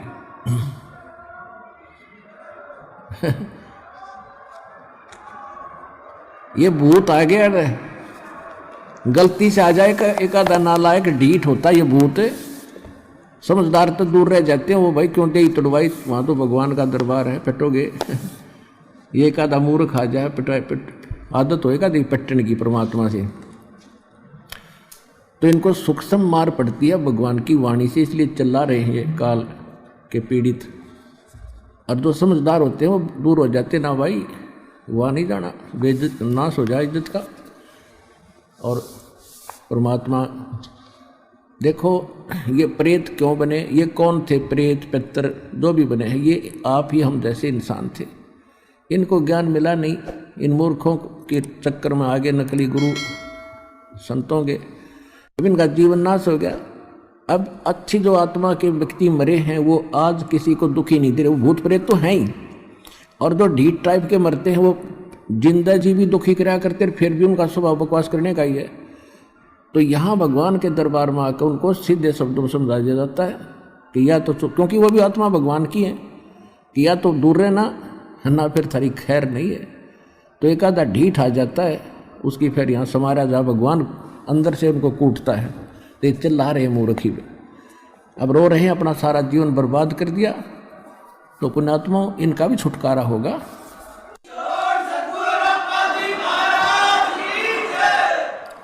अब इनका भी उद्धार होगा, क्योंकि भगवान की वाणी तो सब पे असर करेगी। उसके बच्चे सारे हैं, जीव जंतु, चिट्टी, हाथी, पशु पक्षी, भूत प्रेत, पितर देवता, ब्रह्मा विष्णु महेश, ये सारे उसी कबीर भगवान के बच्चे हैं, और उनका उद्देश्य सभी का उद्धार करना है। और जो सच्चे दरबार में आकर फिर भी बकवास करें, जैसे कोई चोरी करता है या कोई इस तरह के भूत प्रेत बकवास करता है, तो उनको भयंकर यातना मिलेगी फिर भगवान के दरबार में, और इसी जीवन में उनको बहुत कष्ट उठाना पड़ेगा। तो इसलिए अब ध्यान से सत्संग सुनो। अब क्या कहते हैं, राजा डूबे मान में पंडित चतुराई रे, और ज्ञान गली में बंक है तन दूर मिलाई रे। राजा को यानी थोड़ी सी पोस्ट किसी के पास प्राप्त है, सुख का सांस है, टाइम पर टूक मिल रहा है, कोठी कार है, और सामने घूटी लाने की माया फालतू मिल जाती है, तो उनको तो अभिमान गणा हो गया, वो तो मालिक के निकट इसलिए नहीं आते। और पंडित जो गुरु पद पर विद्यमान है, उनमें चतुरता गणी आ गई, उनका स्वार्थ हो गया दुनिया को ठग के मूर्ख बनाकर अपने पीछे लगाने का। राजा डूबे मान में पंडित चतुराई रे, ये ज्ञान गली में बंक है तन धूर मिलाई रे। उस साहेब को याद कर जिन सौंज ये सब सौंज बनाई रे, और देखत ही हो जाएगा पर्वत से राई रे। कहते उस परमात्मा को याद कर, तत्ब्रह्म को। गीता अध्याय नंबर 7 के श्लोक नंबर 29 में गीता ज्ञानदाता कहता है, कि तत्व ज्ञान के प्राप्ति के उपरांत, तत्वदर्शी संत की प्राप्ति के उपरांत उनको ये ज्ञान हो जाता है कि उस परमात्मा की भक्ति करनी चाहिए। तत्ब्रह्म कहते वो प्राणी केवल जो जरा और मरण से छूटने के लिए प्रयत्न कर रहे हैं। जरा मान बुढ़ापा, वृद्धावस्था का कैर, और मरण मृत्यु, जो जरा और मरण से छूटने के मोक्ष प्राप्ति के लिए जो साधना करते हैं, संसार की किसी वस्तु की इच्छा नहीं करते, अर्जुन वो तत्ब्रह्म से और सारे इन कर्मों से और सब अध्यात्म ज्ञान से कंप्लीटली परिचित हैं।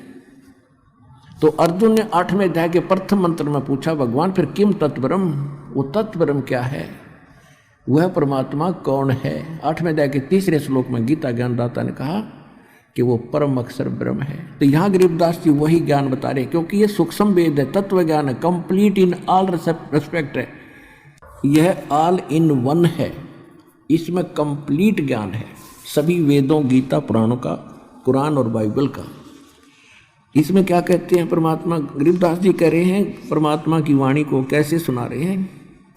उस साहेब को याद कर जिन सौंज बनाई रे, जिन सब ब्रह्मांडों की रचना की, और देखत ही हो जात है ये पर्वत से राई रे। यानी कितना सुंदर शरीर तेरा, और मृत्यु के बाद इसको फूंक देंगे, ये राख बन जाएगी, ये कुछ भी सांग नहीं है, इसमें अभिमान मत कर। कंचन काया नाश होवे तन ठोक जलाई रे, मूर्ख बंधु बावरे क्या मुक्ति कराई रे। इसे सुंदर शरीर को फूंक कर चला गया हाथ जाड़ के, अरे मूर्ख तने क्या पाया इस जीवन से। चमरा जुल्हा तर गए और छिपा नाई रे, गण का चढ़ी विमान में सुरगापुर जाई रे। अब क्या बताते हैं कि पहले ये धारणा बनी हुई थी कि भक्ति तो भाई कत साधु संत करें, जंगल में चले जा, या फिर ब्राह्मण लोगों का काम है। तो गरीबदास जी बता रहे हैं कि जिसको तुम चमार कहा करते रविदास जी, और जुल्हा दान कहा करते परमेश्वर कबीर जी, और नामदेव जी को आप कहा करते हो छिपी जाति में था, छिम्बी जाति में, कहते हुए भी पार हो गए। बोले आदमी तुम भी भक्ति कर लो, सारे पार हो जाओगे। चमरा जुल्हा तर गए वो छिपा नाई रे। नाई कौन? नंदा नाई थे, सैन भगत, वो भी भक्ति करके वो भी पार हुए। और गण का चढ़ी विमान में सुरगापुर जाई रे। एक वैसा थी, पहले कर्मानुसार वो गलती कर रही थी बेटी, जब उसको ज्ञान हुआ परमात्मा का, सत्संग सुना, तो त्याग दिए उस कर्म को और भक्ति करी डट के, कहते वो भी पार होगी।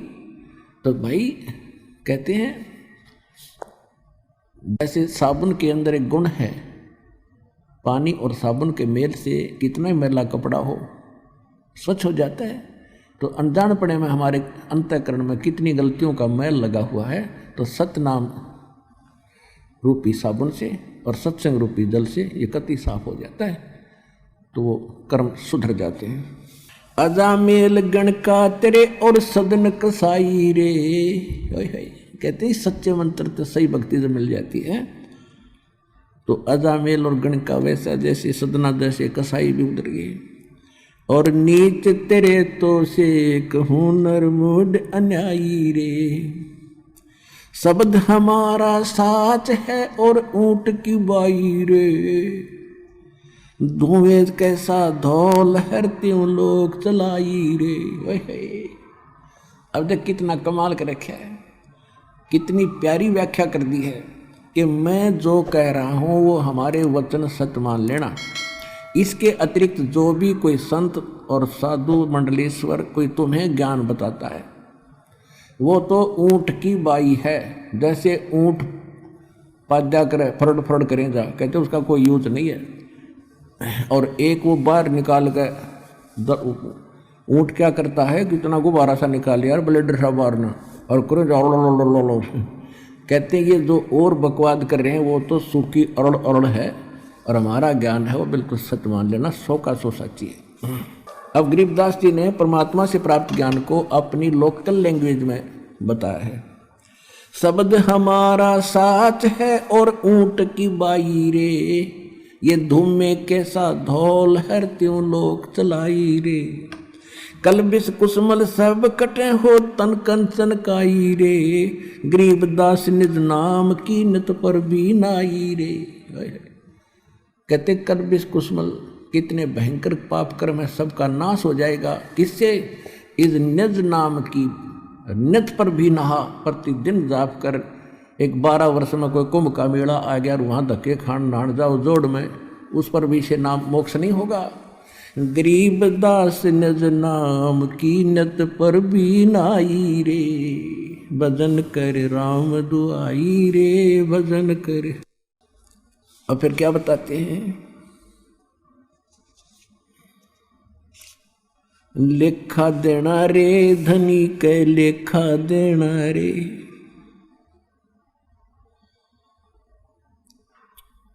कहते हैं उस परमात्मा के दरबार में आपने एक पल पल का हिसाब देना पड़ेगा। कहते हैं राम न जाना रे मूड नर, राम न जाना रे, कि आपने पहले तो परमात्मा की भक्ति की चेष्टा ही नहीं है, आपको लगन नहीं है, तड़फ नहीं है, और फिर आपने उस राम की पहचान नहीं है जिसकी भक्ति करनी चाहिए। तुम कौन राम का जपते जापम और तात कटे न तीनों तापम। तुम कौन राम का जपते जापम और तात कटे न तुमरे तीनों तापम। फिर क्या बताते हैं, भजन करो उस रब का जो दाता है कुल सब का। कहते उस रब का, तत् ब्रह्म की भक्ति करो जो सब का मालिक है। अपने आत्माओं परमात्मा की सूक्ष्म वेद को अब आपको समझाया करेंगे, क्योंकि पहले आपको सदग्रंथों से प्रमाणित करना था हु इज गॉड, परमात्मा कौन है, और उसकी भक्ति के रियल मंत्र कौन से हैं वो सिद्ध कर रहे हैं साथ के साथ। और अब जब आपको इस सुख तत्व ज्ञान समझाएंगे, ये अब पहले तो इन अपने जो सदग्रंथ अपने धर्मों के हम सभी जिसमें थे उनसे समझा दिखाया कि परमात्मा कौन है और किस किस ने देखा है, और उन जिन्होंने परमात्मा मिले हैं उनको भगवान ने कौन से मंत्र दिए। तो जो भगवान ने परमात्मा ने सतगुरु रूप में आकर जो ज्ञान दिया और जो साधना बताई वो तो फाइनल है। फिर कितनी अटपट करते रहो, और फिर वही मंत्र हमारे सदग्रंथों से मेल खाते, लेकिन उसमें इनकम्प्लीट साधना है। जितनी है वो बिल्कुल सही है, जैसे वेद और गीता, ये तो समझ लो 10वीं मैट्रिक तक का सिलेबस है, तो वो रिजेक्टेड नहीं है 10वीं तक का सिलेबस, लेकिन आगे की पढ़ाई तो उससे और न्यारी होती है, लेकिन वो सहयोगी होती है 10वीं तक की पढ़ाई। तो गीता अध्याय नंबर 8 के श्लोक नंबर 13 में गीता ज्ञानदाता ब्रह्म कह रहा है, ओम इति एकाक्षरम ब्रह्म व्यवहारण माम समण यह पर्याति तदंदेहन सयाति परमाम गतिम। मुझ ब्रह्म का केवल एक ओम अक्षर है, नथिंग एल्स। और अंतिम सांस तक, सांस यानी शरीर छूटने तक इसी का नाम जाप करता हुआ जो शरीर छोड़कर जाएगा तो मेरे वाली परम गति ओम से मिलने वाला जो मोक्ष है वो ब्रह्मलोक प्राप्ति होगी। 8वें अध्याय के 16वें श्लोक में ये प्रमाणित कर दिया है कि ब्रह्मलोक में गए हुए प्राणी भी फिर जन्म मृत्यु में, बिल्कुल ठीक है। तो ये मैट्रिक तक का सत्र है। इससे आगे की पढ़ाई 4थे अध्याय के 35वें श्लोक में गीता ज्ञानदाता कहता है कि अर्जुन, इन यज्ञ माने धार्मिक अनुष्ठानों की विस्तार पूर्वक जानकारी परमात्मा स्वयं अपने मुख कमल से आकर बोलता है, उसमें कंप्लीट होता है विस्तार, और वो तत्व ज्ञान है। और वो ऐसा ज्ञान है काम करते करते उसका सब साधना करनी होती है, उसमें कोई और व्यवस्था नहीं है। और वो तत्व ज्ञान कहलाता जो भगवान खुद अपने मुख से बोलता है, तो वो ज्ञान है तत्व ज्ञान। गीता अध्याय नंबर 4 के श्लोक नंबर 34 में कहा कि उस तत्व ज्ञान को तो तत्वदर्शी संतों के पास जाकर समझ, उनको दंडवत प्रणाम करने से, सरलतापूर्वक कपट छोड़कर प्रसन्न करने से वह तत्वदर्शी संत तुझे उस परमात्म तत्व का ज्ञान कराएंगे। तो अपने आत्मा वो तत्व ज्ञान गरीबदास जी को परमात्मा ने दिया। और गरीबदास जी ने फिर क्या बताया है कि भजन करो उस रबदा जो दाता है सबका। कहते उस परमात्मा की भक्ति करो जो सबका मालिक है। अब वो गीता यजुर्वेद अध्याय नंबर 40 के मंत्र नंबर 15 में कहा है, वायु अनिलम अथिदम भस्मांतम शरीरम ओम कर्तु समर किलबे समर और कर्तुम समर। जब तक वायु अनिलम, वायु माने हवा, अनिल माने भी, अनल माने भी हवा होती है। वायु अनिलम भस्मांतम अथिदम भस्मांतम शरीरम। अब वैसे इसका सीधा अर्थ ये बनता है कि श्वास उश्वास से वायु अनिलम, और जब तक शरीर नाश हो, भस्म हो शरीर का, तब तक ओम कर्तु समर किलवे समर और कर्तुम समर। ओम नाम का जाप काम करते करते समन करो, विशेष कसक यानी तड़फ के साथ समन करो, और मनुष्य जीवन का मुख्य उद्देश्य मानकर इस ओम का सिमरण करो। फिर गीत यजुर्वेद अध्याय नंबर 40 के ही मंत्र नंबर 10 में कहा है कि कोई तो परमात्मा को संभवात कहता है। संभवात माने जन्म लेकर उत्पन्न होना श्री राम और कृष्ण रूप में, और कोई असंभवात कहता है कि वो जन्म लेता ही नहीं, वो निराकार मान लेते हैं। लेकिन इसकी जानकारी तत्वदर्शी संत बताएंगे, उनसे सुनो। गीता अध्याय नंबर यजुर्वेद अध्याय नंबर फिर 40 के मंत्र नंबर 17 में लास्ट मंत्र है यजुर्वेद का, और लास्ट ही अंतिम ही अध्याय है 40 में। उसमें निष्कर्ष कर दिया ये वेद ज्ञानदाता वही है जो गीता ज्ञानदाता ब्रह्म है। ये कहता है कि वो पूर्ण परमात्मा तो गुप्त है, प्रोक्ष है, उसकी जानकारी मुझे नहीं है, और मैं ब्रह्म हूं, मेरा ओम नाम है, और मैं ब्रह्मलोक में रहता हूं। कति स्पष्ट कर रखे। और अनुवाद भी ये अनाड़िए खुद कर रहे हैं। इसमें थोड़ा सा अटपट की है तो दास ने उसको सेट कर दिया, क्योंकि दास के पास वो कुंजी है, वह मास्टर की है इन सदग्रंथों के समझने और समझाने की, खोलने की। तो इसी प्रकार श्रीमद् भगवत गीता बता रही है कि वो तत्वदर्शी संत बताओगे कंप्लीट नॉलेज। तो वो तत्वदर्शी संत कौन होता है? वो सतगुरु होता है।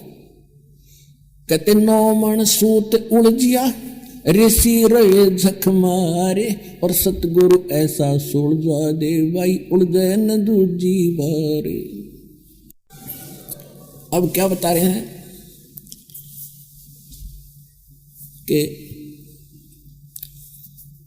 परमात्मा ने स्वयं आकर के तत्वदर्शी संत की भूमिका की। उसके बाद उन्होंने आदरणीय गरीबदास साहिब जी को अपने ज्ञान से परिचित कराया, वो सतगुरु कहलाए। उन्होंने ये तत्व ज्ञान एक अनमोल रत्न अपने को दिया। अब कहने का भाव ये है कि भक्ति कर भव जल तेरे भाई सतगुरु शरणाई रे। भक्ति करे भव जल तेरे, लेकिन सतगुरु की शरण में आकर भक्ति करे। अब सतगुरु की पहचान बता ही दी।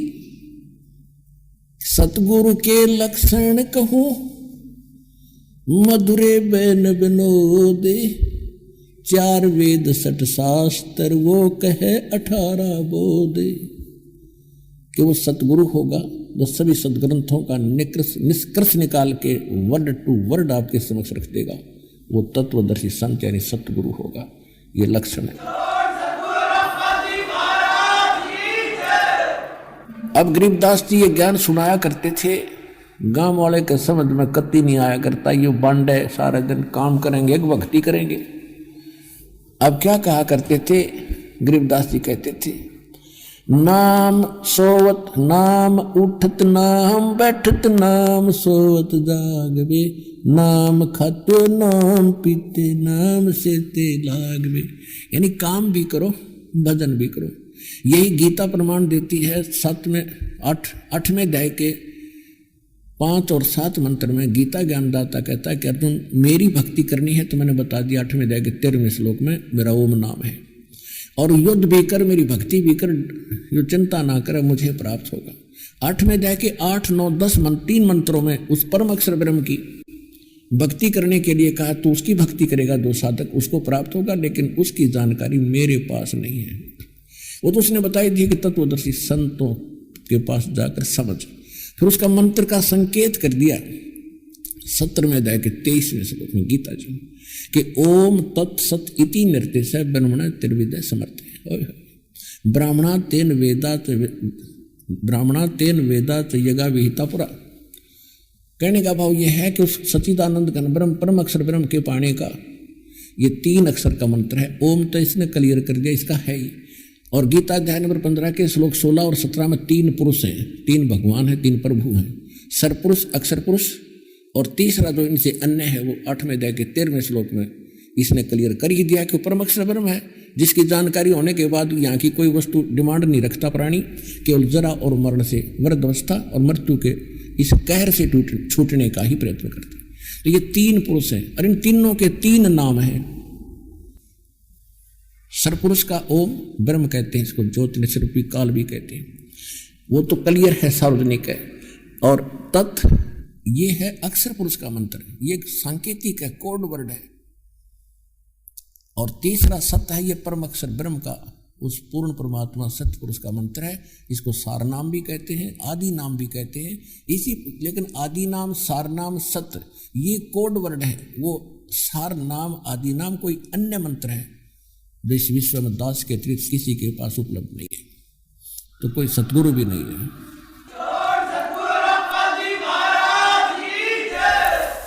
तो गरीबदास जी समझाया करते थे, उनका बुद्धि में नहीं पड़ा करती क्योंकि वो शिक्षित नहीं थे। अब देखो पुण्यात्मा, आपने कोई हमारी एज का होगा, उसने तो पता होगा, हमसे बड़े होंगे उनको भी ज्ञान है, लेकिन नए बच्चों को उस सुख का ज्ञान नहीं जो हमने देखा है, जो शिक्षा से पहले था।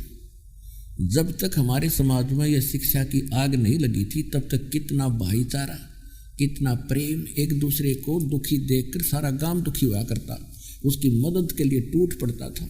और अब न सोचें इसका कद नाश हो, ठीक है उसका नाश हो गया, उसका नुकसान हो गया, बड़ा अच्छा घर में बैठ कर हंसेंगे। और अभिमान छा गया, भगवान से कोसों दूर हो गए, नास्तिक बन गए, करक का खाने से मिलता है, भगवान क्या खाने को दे देगा। अरे मेहनत करते करते नाश होया, दिखा दूं आपको, क्या वो मेहनत नहीं करे थे?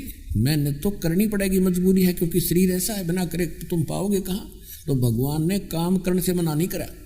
परमात्मा ने कहा तुम भक्ति ना करते या गलती कर रहे हो, साथ के साथ इस काम करते करते भक्ति करो, और करते हो तो तुम शास्त्र विदिता का मनमाना आचरण करे, वो व्यर्थ है।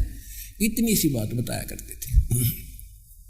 तो वो सुख पहले जो दास ने देखा, कितने शांत रहते थे, कोई झगड़ा नहीं, कोई विशेष बकवाद नहीं।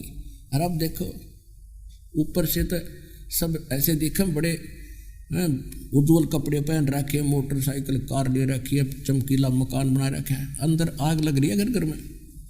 ये शांति नहीं है बिल्कुल भी, क्योंकि माया एक आग है, और आग से शीतलता स्वप्न में नहीं हो सकती। हाँ, इसका प्रोटेक्शन बताया परमात्मा, इस मंत्र और भक्ति से इस आग की आँच कम हो जाएगी, और यह सहयोगी होगी आपने। इसलिए परमात्मा ने हमारे को भक्ति करने का को कहा है। और ये ज्ञान इसलिए देना पड़ा कि पहले लोग मूर्ख बताते थे गरीबदास को, और आज आप इस मालिक, इस महापुरुष का नाम लेते गदगद होया करोगे, ऐसा अनमोल ज्ञान सुनाएंगे। हे परमात्मा, ये तो न्यारी आत्मा थी आपके, और पहले इसको मूर्ख कहा करते थे।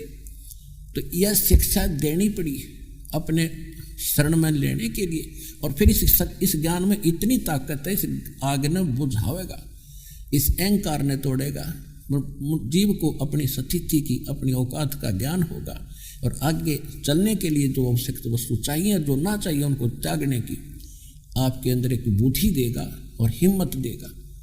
तो ये ज्ञान अब दो धारी डबल काम करेगा आपके लिए।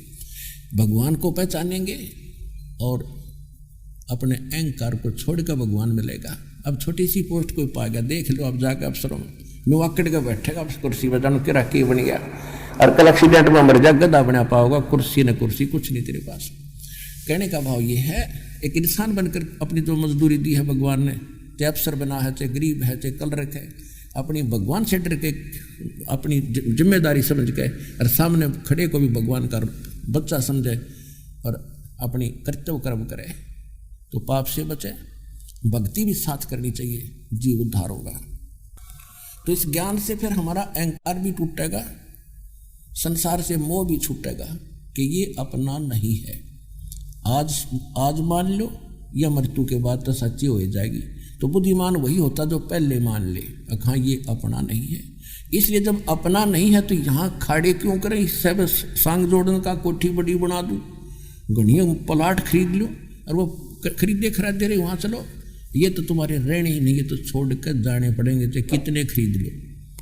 ये तो मूर्ख आदमी का काम है जो यहाँ बकवाद करे, जिसमें ज्ञान नहीं है। ज्ञान होने के बाद फिर आपको अपने आप इच्छा होगी कि ठीक है, एक रेस्टोरेंट में जो आवश्यक वस्तुएं होती हैं वो उपलब्ध करो, अपना काम करो जिस उद्देश्य से आई हो, और छोड़ कर उसके होटल की कुर्सी में चलो अपने। वो तो अंडर समझदार व्यक्ति है। तो इसी प्रकार इस संसार को, इस ज्ञान से हम समझेंगे, भगवान को समझेंगे।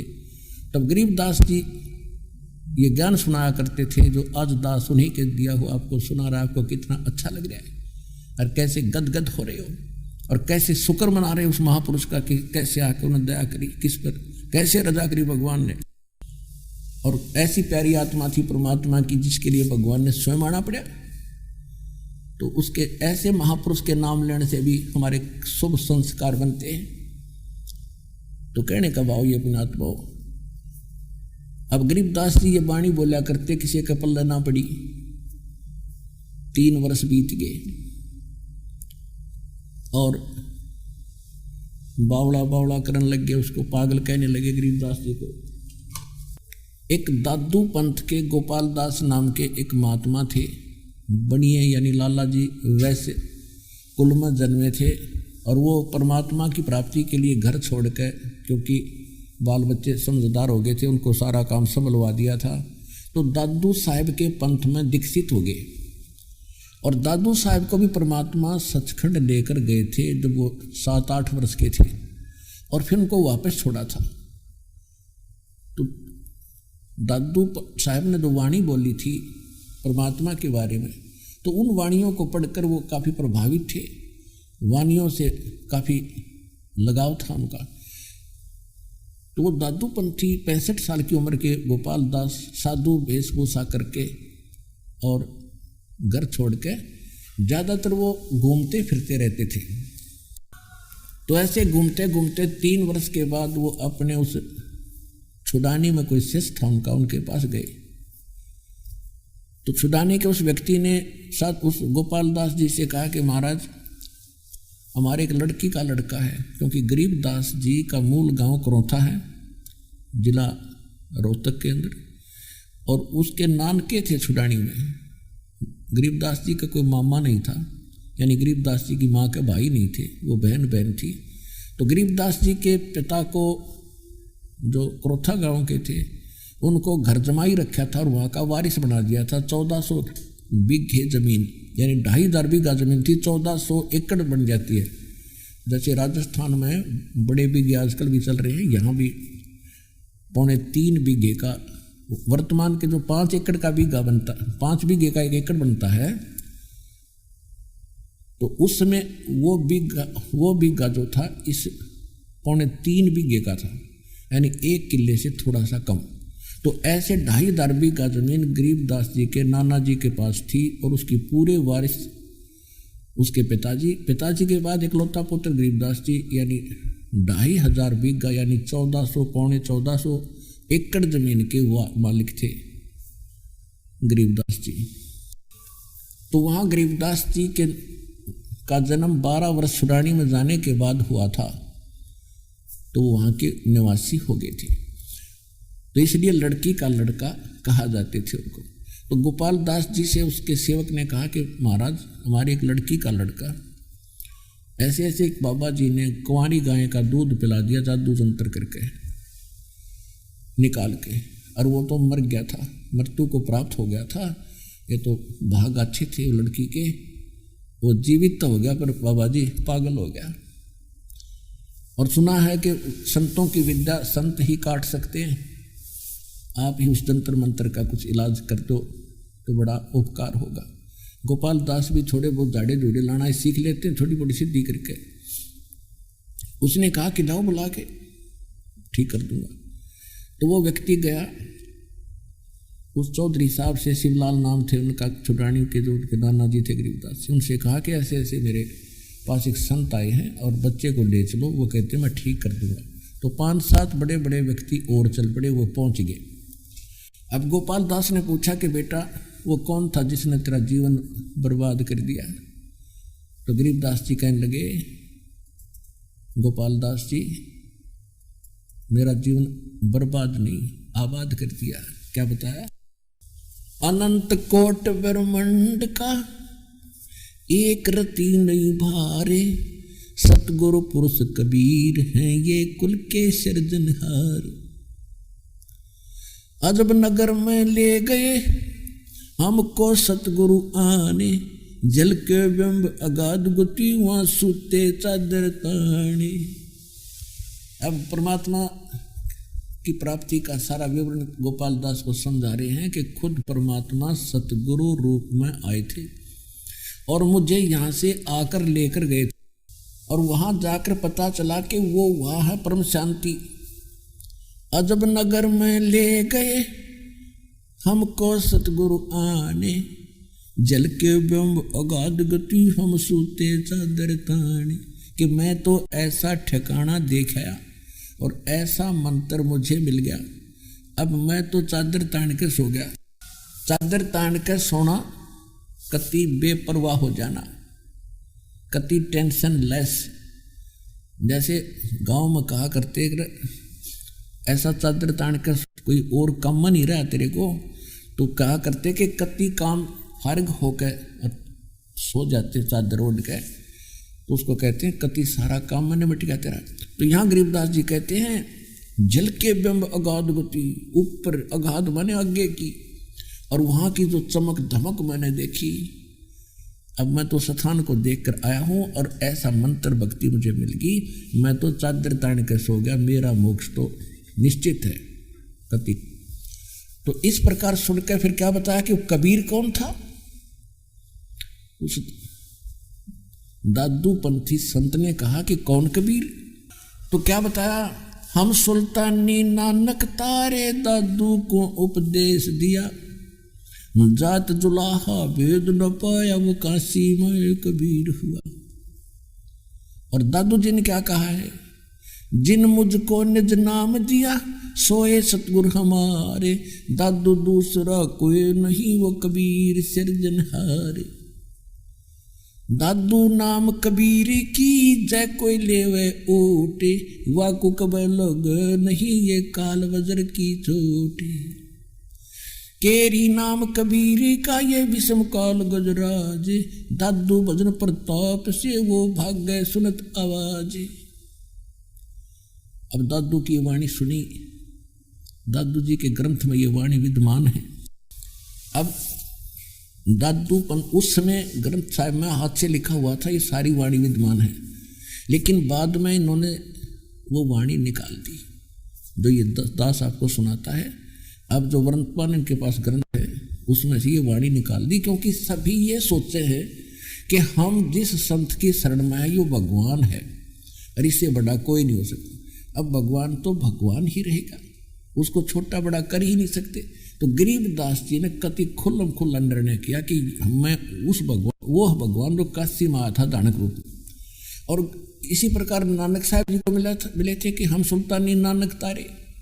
आदरणीय नानक साहब जी जो सिख धर्म के प्रवर्तक हैं, उनको भी परमेश्वर वहां मिले थे। बेई नदी है, सुल्तानपुर शहर के पास से बह रही है वर्तमान में भी, और वहां सुल्तानपुर के नवाब के यहाँ वो मोदी खाने में नौकरी करते थे नानक साहब जी। प्रतिदिन स्नान करने जाते थे उस दरिया के ऊपर। तो परमात्मा ने उनके साथ 2 बार मीटिंग करी थी। पहली मीटिंग में तो वो मान्य नहीं थे, लेकिन जख्मी हो गए थे ज्ञान से कि सचमुच ज्ञान तो बाबा जी जो कह रहा था जिंदा 100 की 100 साची है। और उसमें परमात्मा ने बता दिया था कि मैं धानक हूँ और काशी में कपड़ा बुनता हूँ, वहाँ रहता। दूसरी मीटिंग में जब परमात्मा गए, नानक साहब से वार्ता की, तो उनको अंतर ध्यान किया। उन्होंने छलांग लगाई नहाने के लिए दरिया में, उनको अंतर ध्यान कर दिया। लोगों ने देखा डूब गया, वो ले गए उनको दूसरी साइड में अंतर ध्यान करके, जिधर से जल आ रहा था। लोग खोजते रहे नीचे की साइड में, तो सब ने ये मान लिया था नानक जी डूब गए और मृत्यु को प्राप्त हो गए। परमात्मा ने उनको अपस्ट्रीम में, जहाँ कोई आ ही नहीं सकता था, खोजन भी ना आवे उधर तो आदमी, वहाँ बैठा लिया एक साइड में जाके और अपना ज्ञान समझाया। नानक साहब जी दृढ़ हुए, फिर उनको सतलोक लेकर के पहला मंत्र दे। वो पहला मंत्र केवल 5 नाम का देते थे, जो दास आपको अब 7 नाम का देता है। ये बीच बीच के नाम पहले परमात्मा देते रहे। उसके बाद फिर उनको कंप्लीट कोर्स बाद में दिया, तो वहाँ ले गए ऊपर, जैसे गरीबदास जी को लेकर ऐसे लेकर गए थे। तो फिर कहते हैं झांकी, गरीबदास जी बोला अपनी वाणी, झांकी वे कबीर की नानक की वाह, और वह सिखा के गल पड़ी कौन छुड़ावे था। जब देखा सतलोक में कोई हुई तो वही गुरु, भगवान भी यही वाहे गुरु। और जब कहा था कि सतनाम से मोक्ष होगा, इस 5 नाम से भी मोक्ष नहीं है। और सतनाम दूंगा आपको काशी, सतनाम दूंगा आपको, मैं बनारस में हूँ और वहाँ धानक का काम करता हूँ जुलाई का, वहाँ आ जाना। सारा कुछ दिखाकर, सारी अपनी शक्ति से परिचित करा के और वापस भेजा उस आत्मा को। तीसरे दिन वापस आए थे, लोगों ने मृत जान लिया था, हाकार मच रही थी। राजा की नौकरी छोड़कर नवाब की, और पहली उदासी यानी पहली संसार से उदास होकर जो पहली खोज यात्रा उन्होंने काशी की। और जहाँ भी कोई संत साधु मिलता था, उनसे चर्चा करने लगे कि ब्रह्मा विष्णु महेश के माता पिता कौन है, क्योंकि वो तो आंखों देख कर आ रहे थे, परमात्मा से ज्ञान परिचित हो गया था। तो कोई भी नहीं बता पाए इस प्रश्न का उत्तर। जब बनारस में पहुंचे, रामानंद जी बहुत सुप्रसिद्ध विद्वान थे, और रामानंद जी को परमात्मा सतलोक लेकर गए थे, उनको वापस छोड़ा था। और वैसे कहने को वो उनके गुरु माने जाते थे, लेकिन एक परंपरा बनाए रखने के लिए परमात्मा ने कहा था आप मेरे गुरु बना रहना, ये मर्यादा बनी रहेगी, नहीं तो आने वाले समय में काल का दाव लग जाएगा। लेकिन वो भगवान को पहचान चुके थे। तो नानक साहब जी ने जाके रामानंद जी से चर्चा की कि ब्रह्मा विष्णु महेश के माता पिता कौन है, सबका सिरदनहार वो करतार कौन है। तो रामानंद जी ने कहा कि करतार तो बैठा है वहाँ कुटिया में, कपड़ा बुना है, और नाम उसका कबीर है।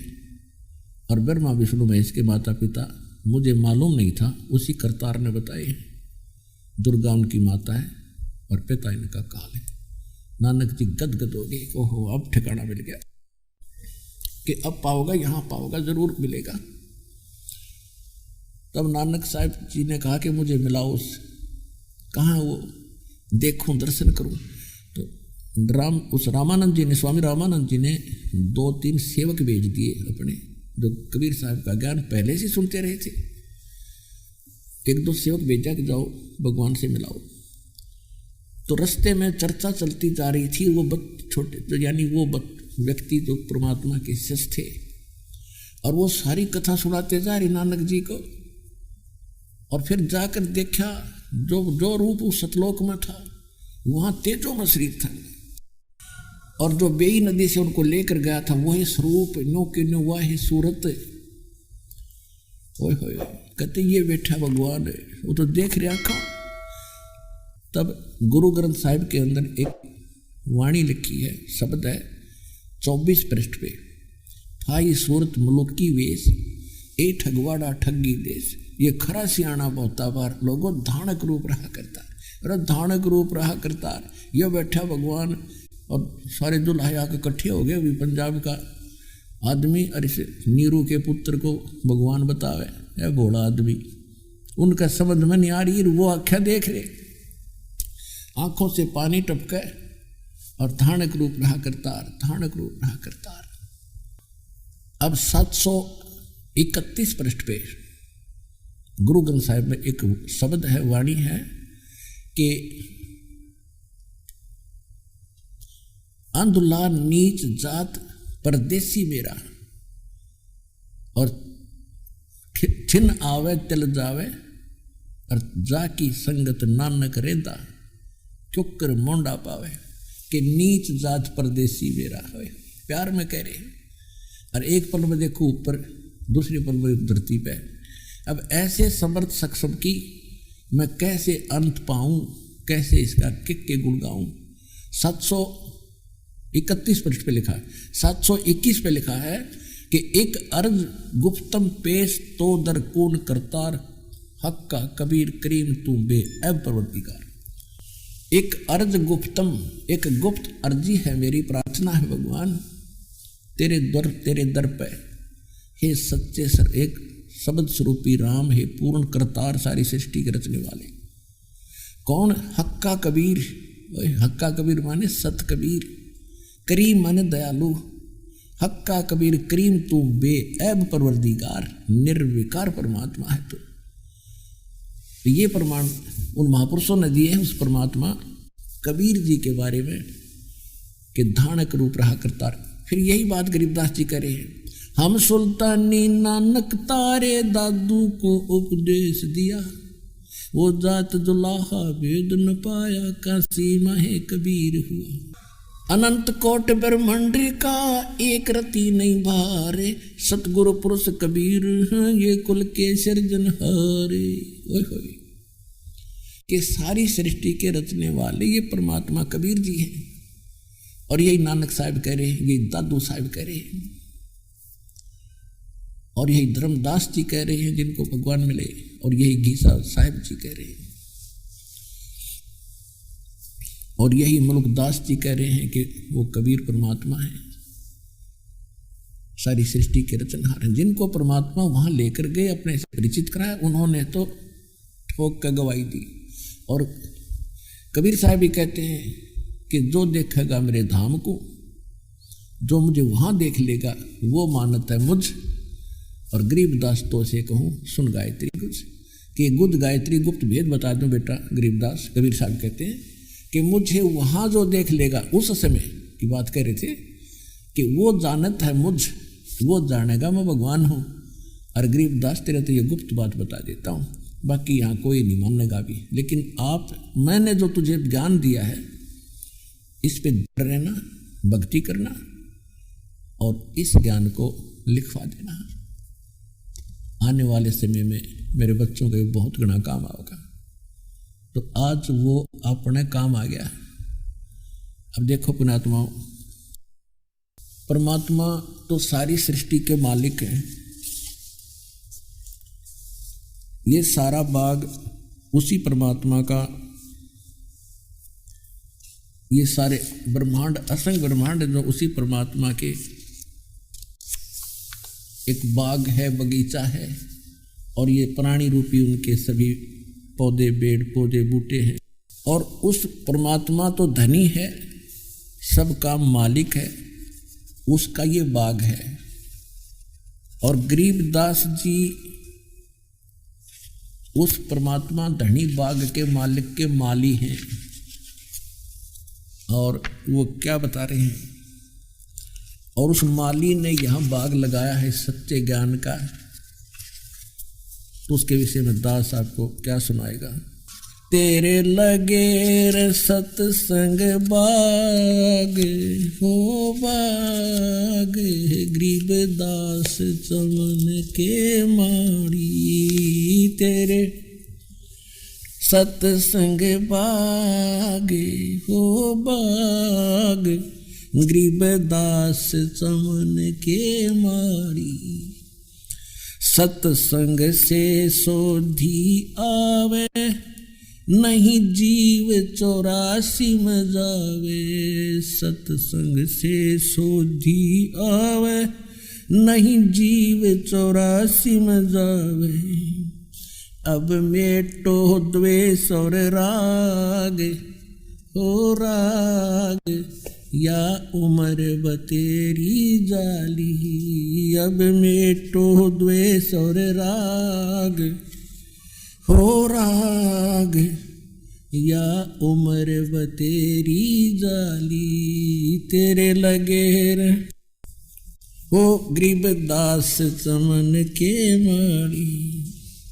जो नर सत्संग में आते, वो परवचन की मेवा खाते।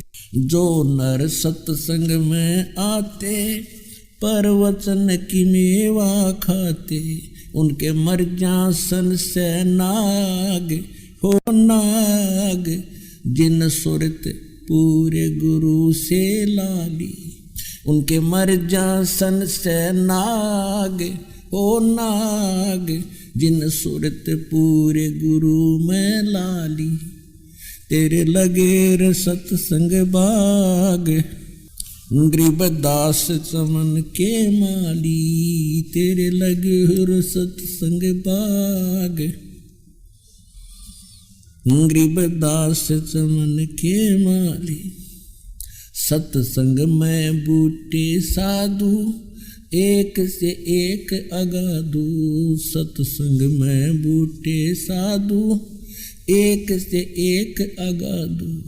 नर उनकी शरणा लागे हो लागे, जिनकी झुकी तले न डाली। नर उनकी शरण लागे हो लागे, जिनकी झुकी तले न डाली। तेरे लगे सत्संग बाग, गरीबदास चमन के माली। तेरे लगे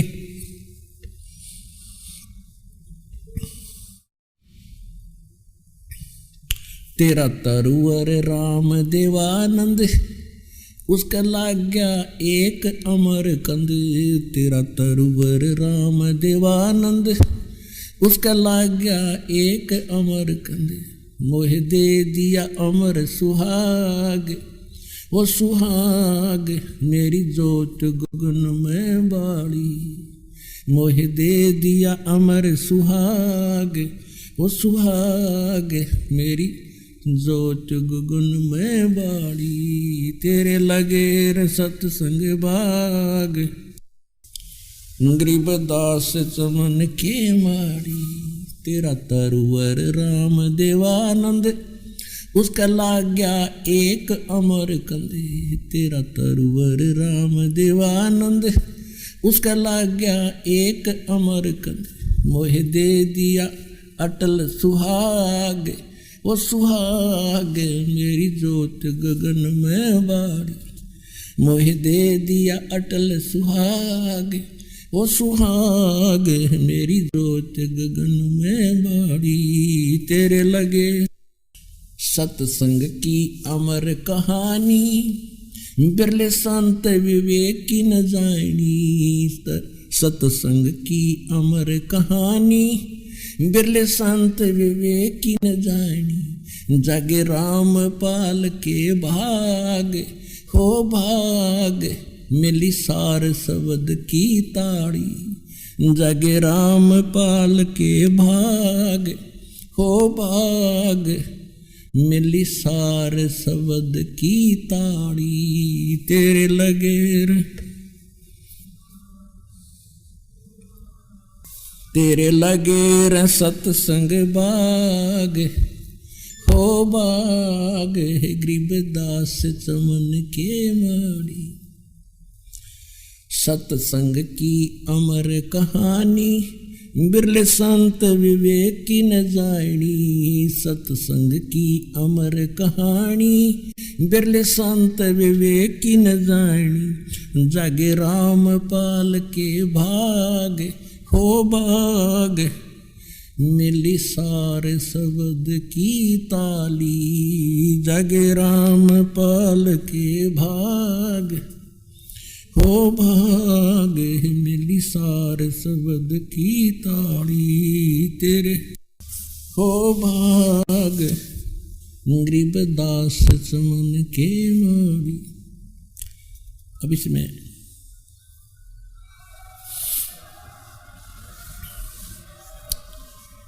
तो पुण्यात्माओं, आज ये जो परमात्मा के बाग यानी आप उसके बूटे पौधे हरे भरे नजर आ रहे हो दास को, ये बाग तो उस धनी का है, कबीर भगवान का, और उसका माली गरीबदास, और ये रामपाल उसका नौकर उस माली का, और जिसको पूरी ट्रेनिंग दे दी कि किस प्रकार उस धनी के बगीचे को सुरक्षित रखना है, उसको रोगों से बचाना है, कैसे उसको बड़ा बनाना है, प्रफुल्लित करना है। की तत्व ज्ञान की ताड़ी चाबी इस रामपाल दास को प्राप्त हुई। विश्व में उसका लाभ उठाओ, पुण्यात्मा अपना कल्याण कराओ, ये बार बार समय नहीं मिलता। तो गरीबदास जी कहते हैं